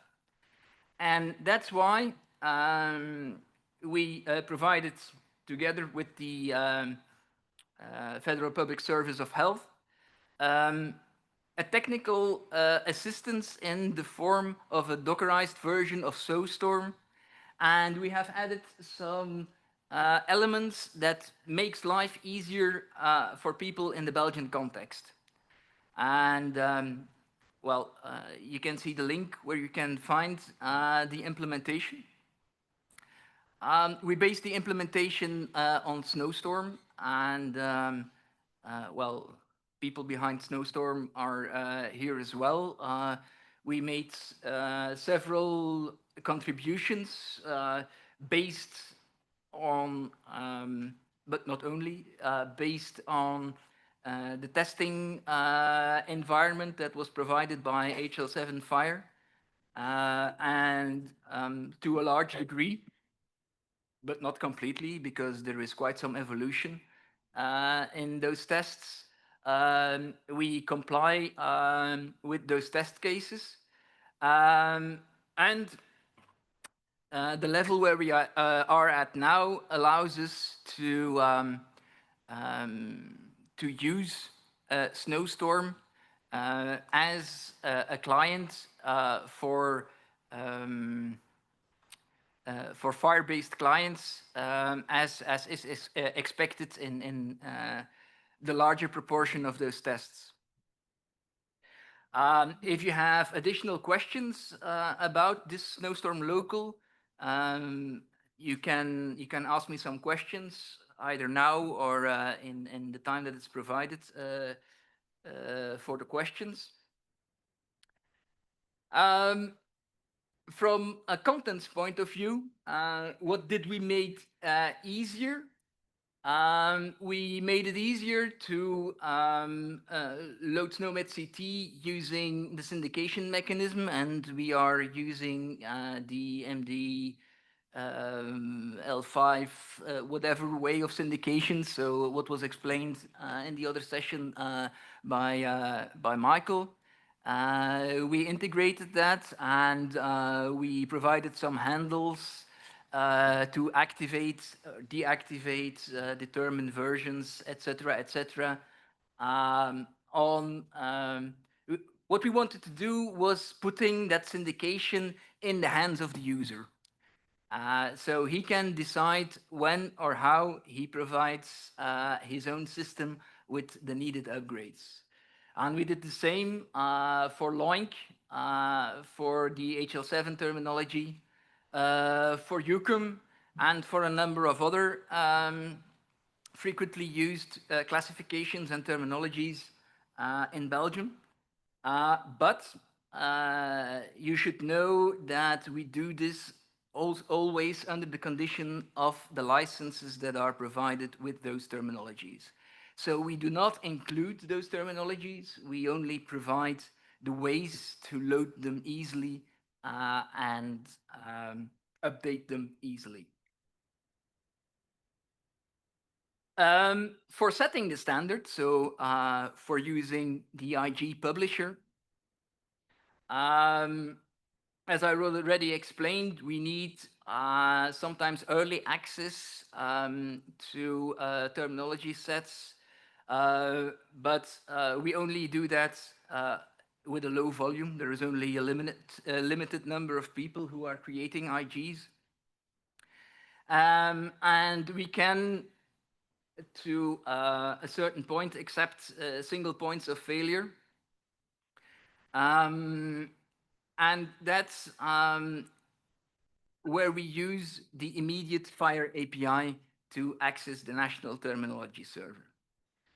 How do we do that? We have two ways of doing that. Michael, again, has cut a little bit the grass from before my feet. So we are using, in the first option, the HL7 international federated approach. And we use Graham Greaves' server, txfhir.org, where we have registered the national terminology server to be to make it usable from the IG publisher. If you want to know how to do this, I can go through the JSON files on GitHub that are needed to set up a configuration with you. You can ask me afterwards. But there are some drawbacks. During the years that we have been using tx.fhir.org, we have bumped into many instances where the server was not available, and that can be inconvenient. If there is a publishing deadline and the server is not available, then yeah, sweat starts pouring out. And at the moment, you have to register your access in public JSON files, and that might not exactly be what you want. So is this an ideal solution? I don't know, maybe to some extent, but there can be improvements. Secondly, what we can do, and what we have done only sparely up to now, is setting up the version of Snowstorm that we modified and used that as a terminology server during publication. That works and works as expected, but it has some side effects. Namely, if you are developing FHIR IGs and you do it in an HL7 community system, then there is what is called the build.fhir.org server, which is a kind of a continuous integration server. And if you use that environment, which is commonplace knowledge for people in the HL7 FHIR community, then you will see that the standard terminology server that is used there is always Graham Greaves' tx.fhir.org server. So you cannot really circumvent it if you want to use that continuous integration build server. So if you cannot use that server and you choose explicitly your own local server as an official terminology server for your publication, then this makes it more difficult for your stakeholders to access the results of your temporary publications and temporary development process. So as you can see, up to now, we have not yet found the ideal situation for IG publishing because, well, it's like a balance between being dependent on a community and providing enough information to a community. But okay, what we have is feasible right now. And if we have emergency cases, we have a plan B to resort to. And those two cases, so following the standard, so for the software vendors and the hospitals and the institutions to use their own terminology server based or not on the snowstorm adaptation we have made, because we do not explicitly exclude any other products if organizations are capable of buying an Ontoserver, please let them do so. Michael will be the happier for that. But if your organization does not have the possibility to buy a real full-fledged product, then at least we want to be able to offer you a viable alternative that can provide you with an environment that allows you to function in the Belgian ecosystem. Okay, are there any questions that you want to ask me? I see a hand up over there. Hi, Maëlle Legal from the French NRC. Thank you for the presentation. I might have misunderstood the last issue, but you can register on the FHIR server to be the reference for the Belgian SNOMAD edition. I think Canada and Australia has done. We've done it in France. Yes, and we have done it in okay. Belgium as well. So, Okay. yeah, we were just saying that it might not be the ideal situation for every case. Yeah, okay.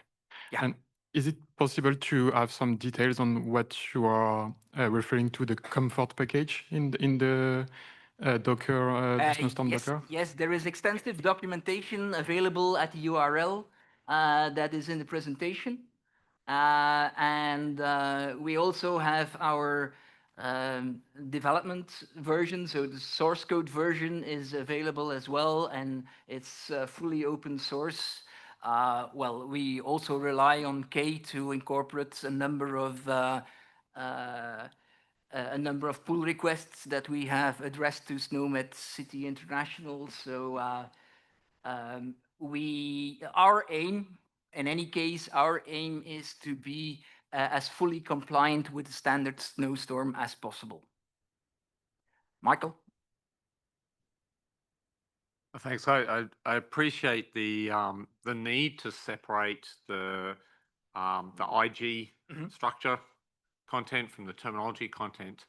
Have you considered putting the terminology content in its own IG and then having a dependency between the IGs? So to the latest version, and then your terminology IG will work in with the resolution mechanism of the IG publisher and so forth. Yes, that could be an option. We do not want to have the contents in the IG itself. So I don't think that splitting out the terminology in a separate IG, but leaving it in the IG is a solution, because then you will create like a kind of a hub dependency on that one single IG containing all terminology, and taking into account that version management in FHIR IG dependencies is rather a mess at the moment. I wouldn't bet on that. Yeah, I think when you're doing the binding, that's where you're dealing with the version problem. You wouldn't have to have just one terminology IG if you had different collections of terminology content for different use cases. But really, an IG is just a development and packaging mechanism. Yeah, It doesn't mean it has to be isolated in that IG. Yeah, so the proposal is to make the dependencies from the value sets that are still a part of the IG, and then referring to the ref set as it is defined on the Ontoserver. So that appeared after some research to be the most clean solution in our situation.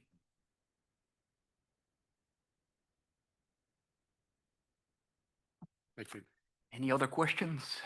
Well, we had a question here, Bart. So I don't think we wanted when we started the project together to impose the use of the Dockerized image. It's just a tool, a help, a facilitator. Just the poor man's solution. Poor man's solution. Okay. By whom is it usable?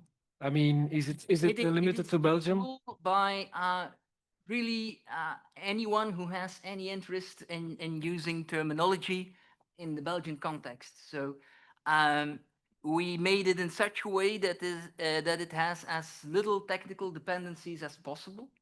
So it is Dockerized. So that means that if you have some kind of an infrastructure that is able to run Docker containers, you can use the server. So many other products have the same possibility, but you can run it on this laptop. You can run it on the Google Cloud. You can run it on Azure. You can run it really everywhere where you want to run it. Really the only thing that we added is to simplify the way you can add and update terminologies and classifications. So, and if you're not in Belgium, does it make any sense to use it, or can you use it? Yes, you can use it, but of course the elements that we added were specifically aimed at the Belgian context. So maybe in a Dutch context, you will need other elements that will still be as complicated as they were before we got into the game. So.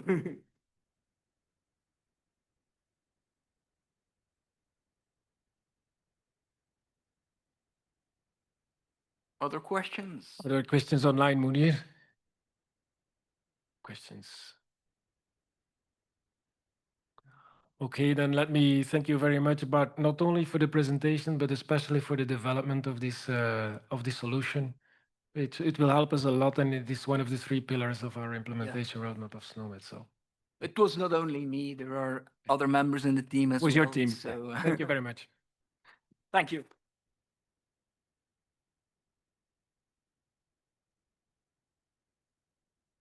I think I'll have to stop sharing before ending. Okay.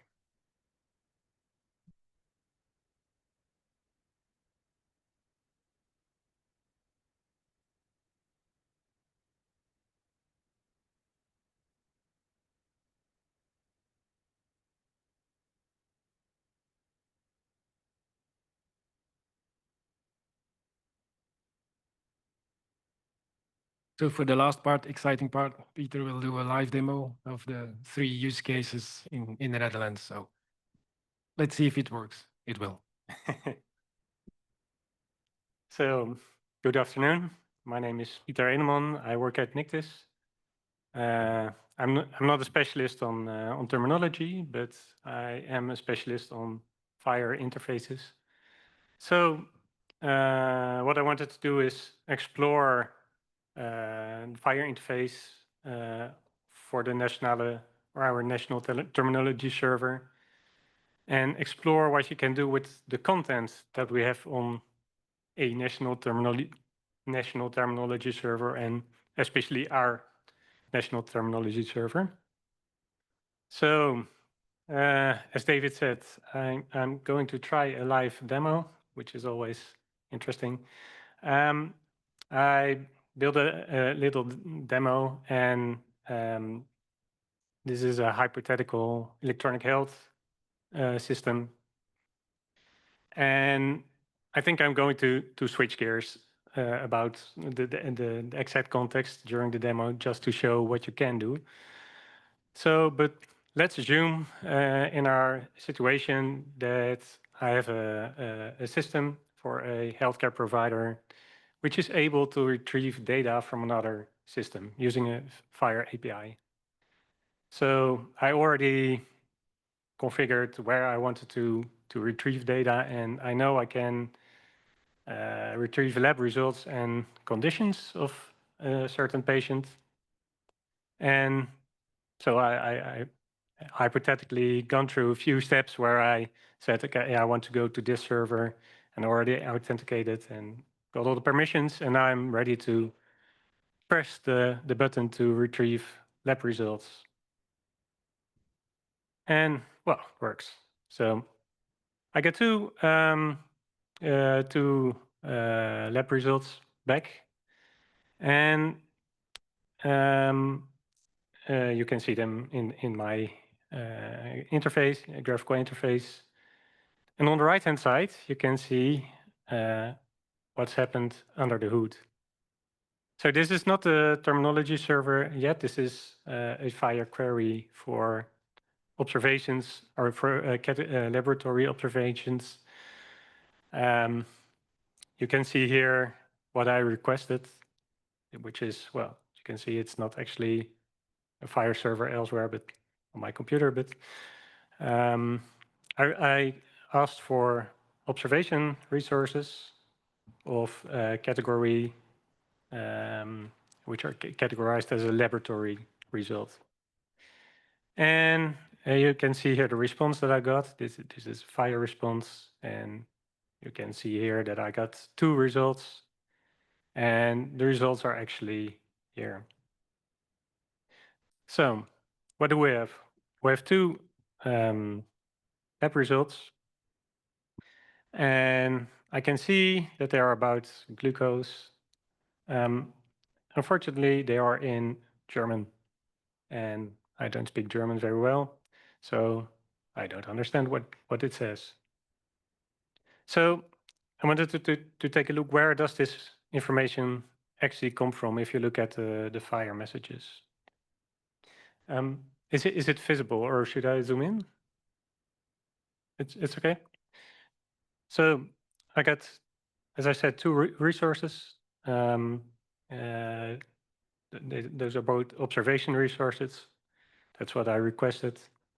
And this is the first, this is the second. And you can see, well, for example, here, if you click this open, quite a few clicks, more clicks. Then we have a category labeled as laboratory. And this will be the same for this one. And we can see this date when it was performed. You can find it here. And the actual value, you can of course find it here. But where does this name come from? Well, it comes from an element which we call code. And if we click it open, we can see here this name. But we can also see that this name is accompanied by a LOINC code. This says, well, this is the actual code, and it tells me that it is in LOINC. And we can use this code to see on our terminology server if we can get an official translation or an official term.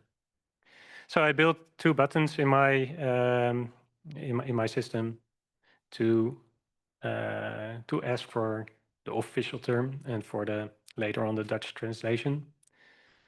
So if I click it, I get a response, and you can see it is now turned into English. So what happened under the hood? This time I used the terminology server.nl, which is the address of our Dutch terminology server. And I did a lookup operation. And this lookup operation, this is done on a resource we call code system. Because what I want is, I want to do a lookup in the code system itself, the terminology system itself. Because the official description is part of the code system. These are the parameters I used. So I asked for this loink code. And I also asked to give me its definition. And the terminology server responded with, okay, I do have a match for this code. And here you can see the official display, which I used here. Okay, so this is fine if I know how to read English official terms, but this could also, of course, also be a patient portal or some other system for a very specialized healthcare provider, which might want to have a Dutch translation. So we can try to see if there's a Dutch translation available. Well, of course there is. And I click this button and you see the name changed into Dutch. So what I did was almost the same. I did a lookup on the code system because this Dutch translation is also part of the code system itself. It's part of Loink. So I asked the same question, but I asked not for the definition, but for all its designations, which you can see here that I asked for that. And I got a response with, which is a bit bigger than before, because I got 1, 2, 3, 4, 5, 6, 7 designations. So designations are all kinds of alternative terms. It could be synonyms, it could be displays for a particular situation. It could also be translations. So let's have a look what's in there. A part which consists of more information, more parts. And if I open them, I can see my first one is actually the Mexican translation, which I don't need. And the next one is a German translation. Well, I don't need that one. And so on, English translation. And finally, down here, I hope, I find the Dutch translation. I'll come to this part later. You can see here the string, which is then used in my graphical interface.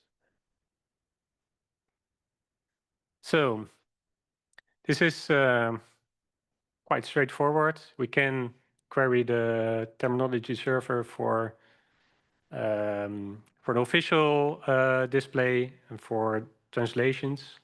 And these are part of Loink itself, and they are present on our terminology server. So that helps to translate these messages. So let's step up our game a bit and go to conditions.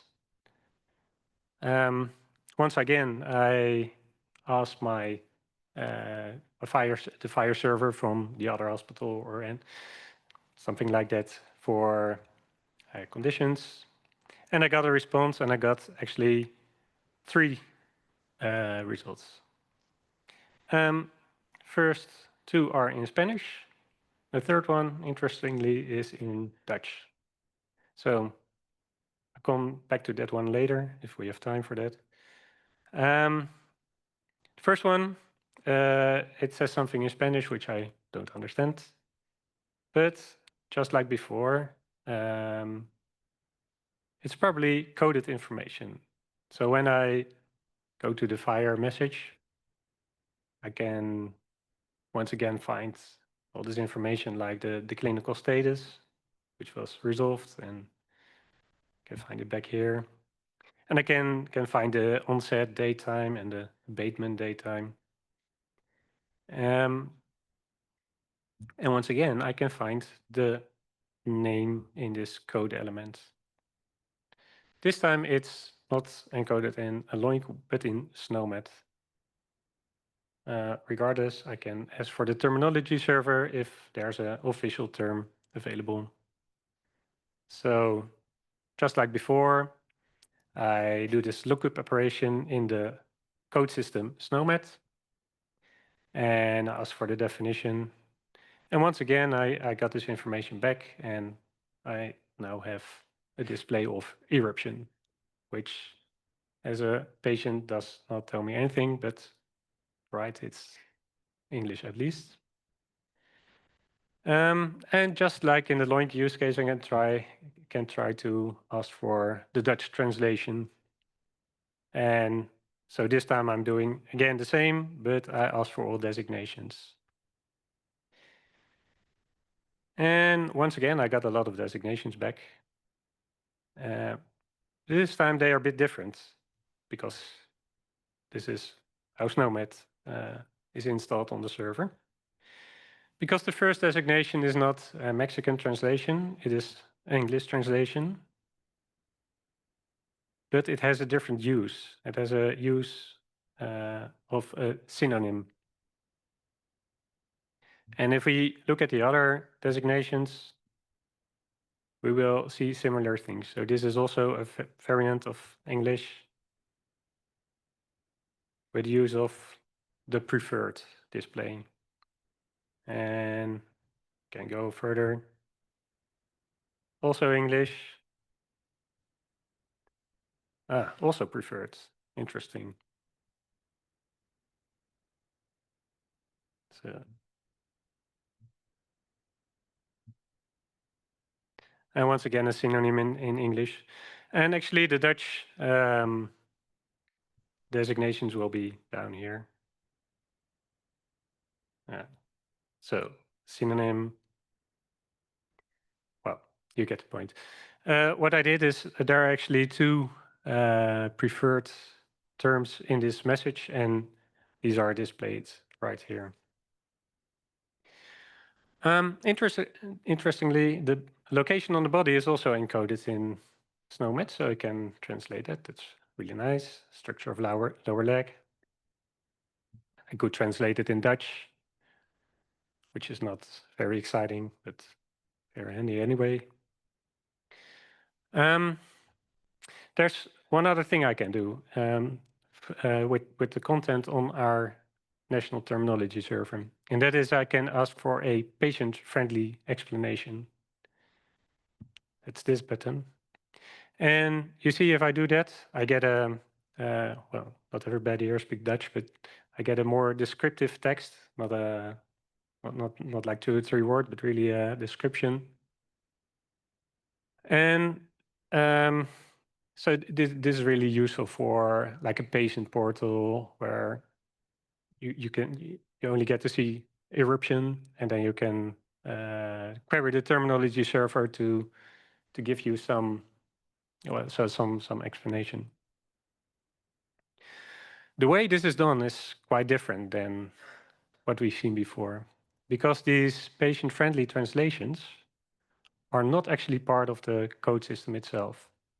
They're not part of SNOMED. They are a Dutch effort, and they are, like Michael mentioned, it's a code system supplement, and it is present on our national terminology server. And the way you use such a supplement is that you have to bind it to the code system using a value set. So a code system is a like LOINC or SNOMED. It's a definition of the code itself. The value set is a collection of codes from which can come from anywhere. And this particular value set, which you can recognize with this URI, it includes the entirety of SNOMED, I guess, and binds it to the supplement with all the patient-friendly terms. So what I do is I ask for this value set, and I ask the terminology server to expand it, so to combine the code from the code system with the patient-friendly explanations.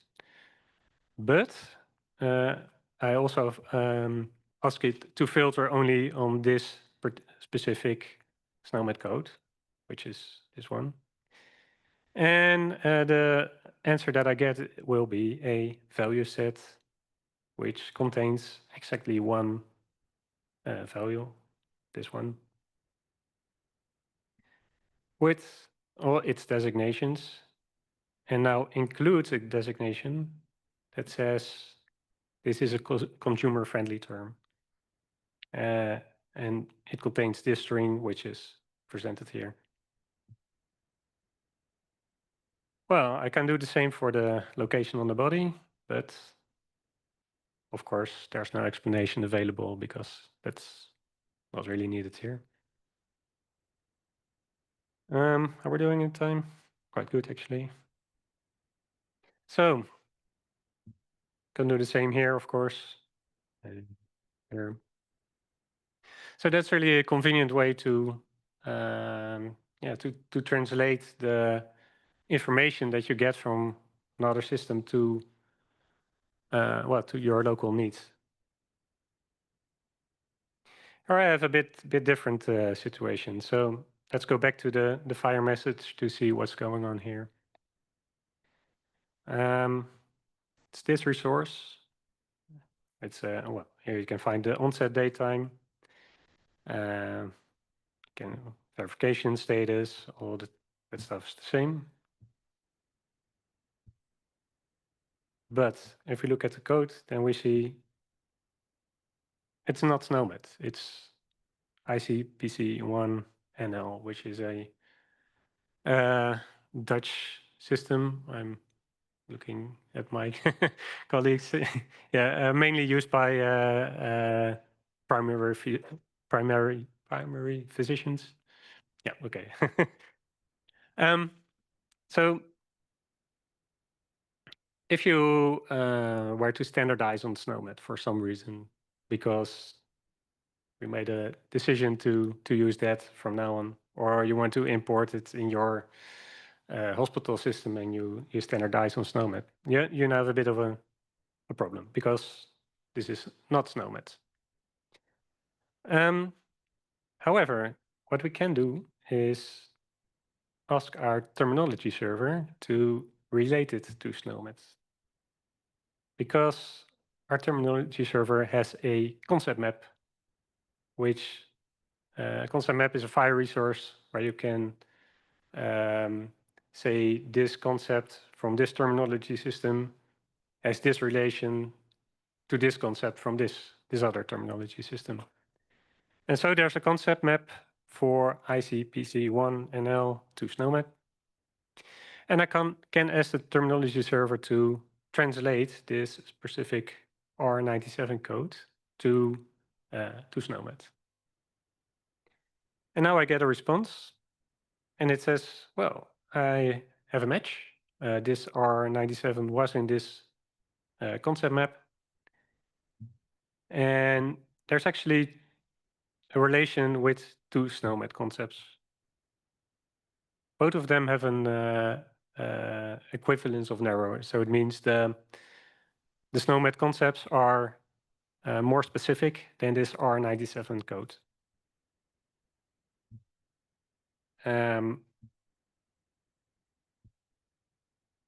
Yeah, okay. So, and they relate to these two concepts. A bit of a drawback is that in this concept map, all the descriptions are again in Dutch, and maybe I don't want Dutch. But the good news is now I have SNOMED code, which I can translate to English. So this concept map tells me, well, the code you have is not exactly the same, but there are two closely related SNOMED concepts, and you can see what they are. And well, this should give me a lot of information on what this condition is really about. Okay, so questions so far? One.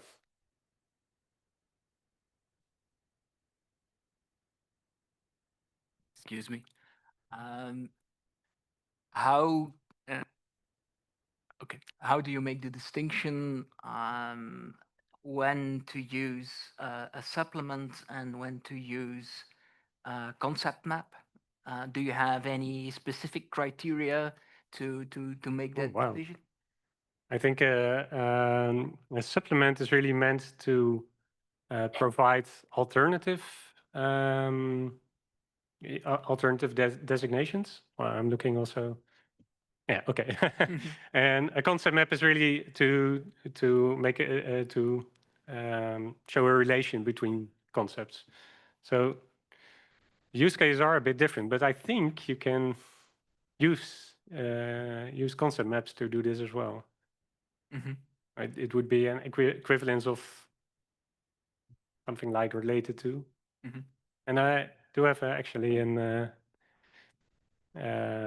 demo of that as well. So still have some time, right? Okay, we're doing very good in the time.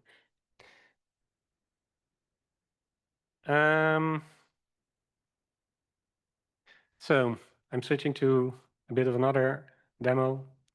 This one has to do more with if I want to add another record to my health system. It's maybe a bit more classical situation. So, for example, I want to add a new lab record. And of course, I have to give it a name or a code. And of course, it's a bit too much to make a drop down with every code available. So let's start with searching on the thing we want to measure. So, for example, T4. And in the Netherlands, we have a agreement that for all lab results that we encode them in LOINC, and we have a value set which contains all the relevant codes, which is this one. So, sorry, this one. So what I'm doing is asking for the terminology server for this value set, but I want to again expand it. So to make it give me all the relevant codes, but filtered on this string T4. And I also ask it to only include active terms. Well, and so I get back a value set which contains 13 codes. Here they are. All of them have a lot of designations, synonyms. Well,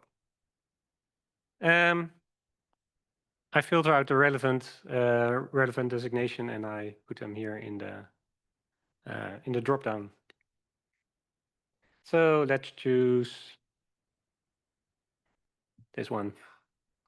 And well, I think you'll believe me that I can put in a date here, and I put in a value,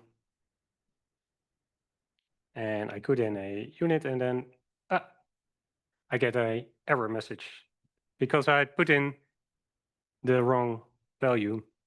And this is also something that the terminology server told me, because we do have a concept map, and this is more like your use case, which relates the SNOMED codes to the Yukon unit that you should use for that code.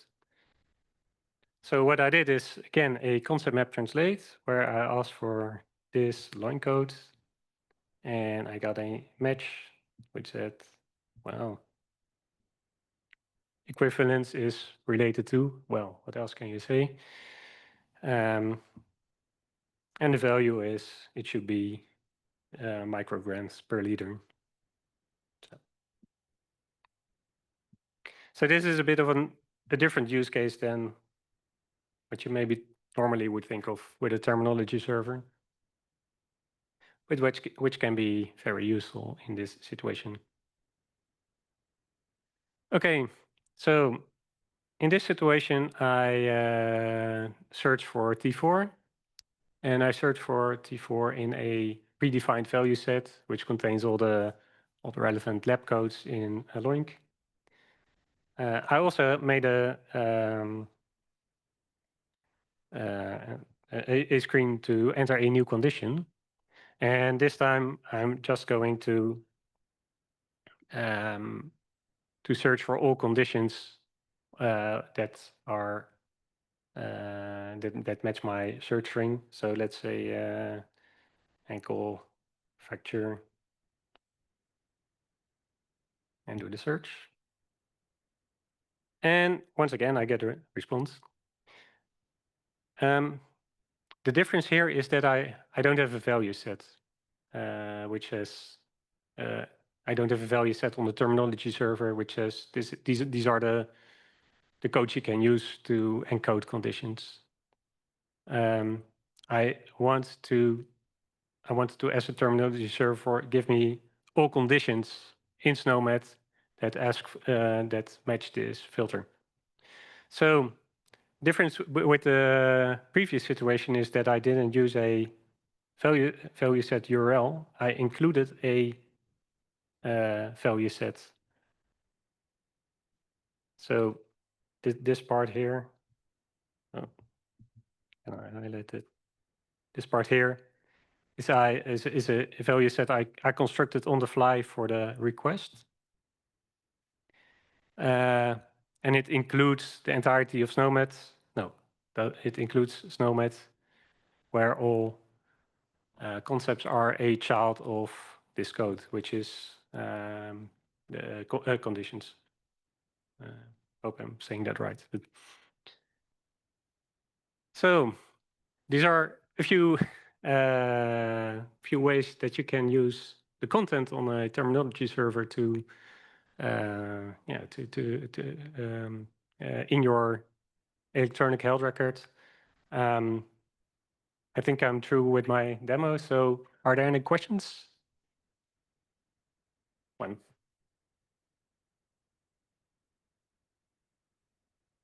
I have a question to your first example, because the example with the You mean like skin disease at the left leg, as I remember. Right. Yeah. And so the data you received, I would say they are suboptimal in the sense that there were two codes, namely the SNOMED code for the skin disease and the SNOMED code for the location. But everybody who follows the SNOMED coding guidelines would prefer the pre-coordinated concept. So right. Would your terminology server be able to get you the pre-coordinated code whenever it's possible? That means it looks whether there is something which is defined as having finding side to that body structure code related to the disease code. Okay, so eruption of skin or something. So I think you're completely right. I just made up some examples to show you how the terminology server works, not to have a very realistic medical record.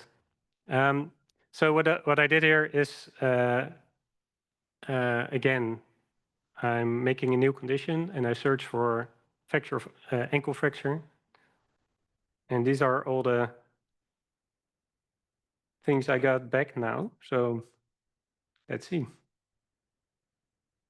Ankle joint. Well, I don't see a left ankle. Here we are. So, but it's up to the healthcare provider to do this in the proper way, I guess. I think it's what I would expect from a terminology server, because a terminology So- server should know the terminology and also the axioms which are able to create a new concept or to infer a new concept out of two or Right, three given right. concepts. Okay. Stefan, can I respond? So our terminology server is capable of classifying a post coordination. You can also query all the relations that are in there. So on the one hand, yes. On the other hand, I think you and I both know that the reality is slightly more complex than that you just add up a disease with a location. So it requires some kind of template in order to get a proper post-coordinated expression to classify. Having said that, we have a student that's about to embark on a 9-month graduation project where he's going to be exploring that very issue. How do you take a data set, a FHIR specification, associated with a SNOMED template, combine, take the SNOMED codes from various fields, add them to the template, classify that, add it, show it on the other end as a pre-coordination or similar issues like that. So maybe next year at the expo, we'll have a more interesting answer for you. Great. So that's a promise.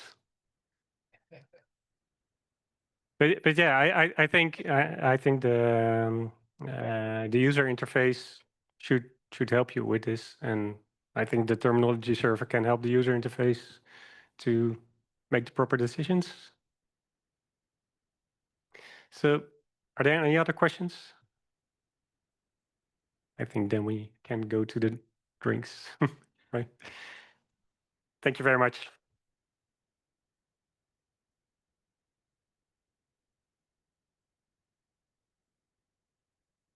Thank you, Peter. So I don't know if there are other questions online, Munir, for this last one either.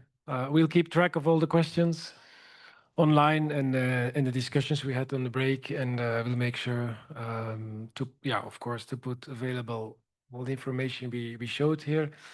I will see with SNOMED International how to follow up the questions that we received in the chat, and it will still come up after this session.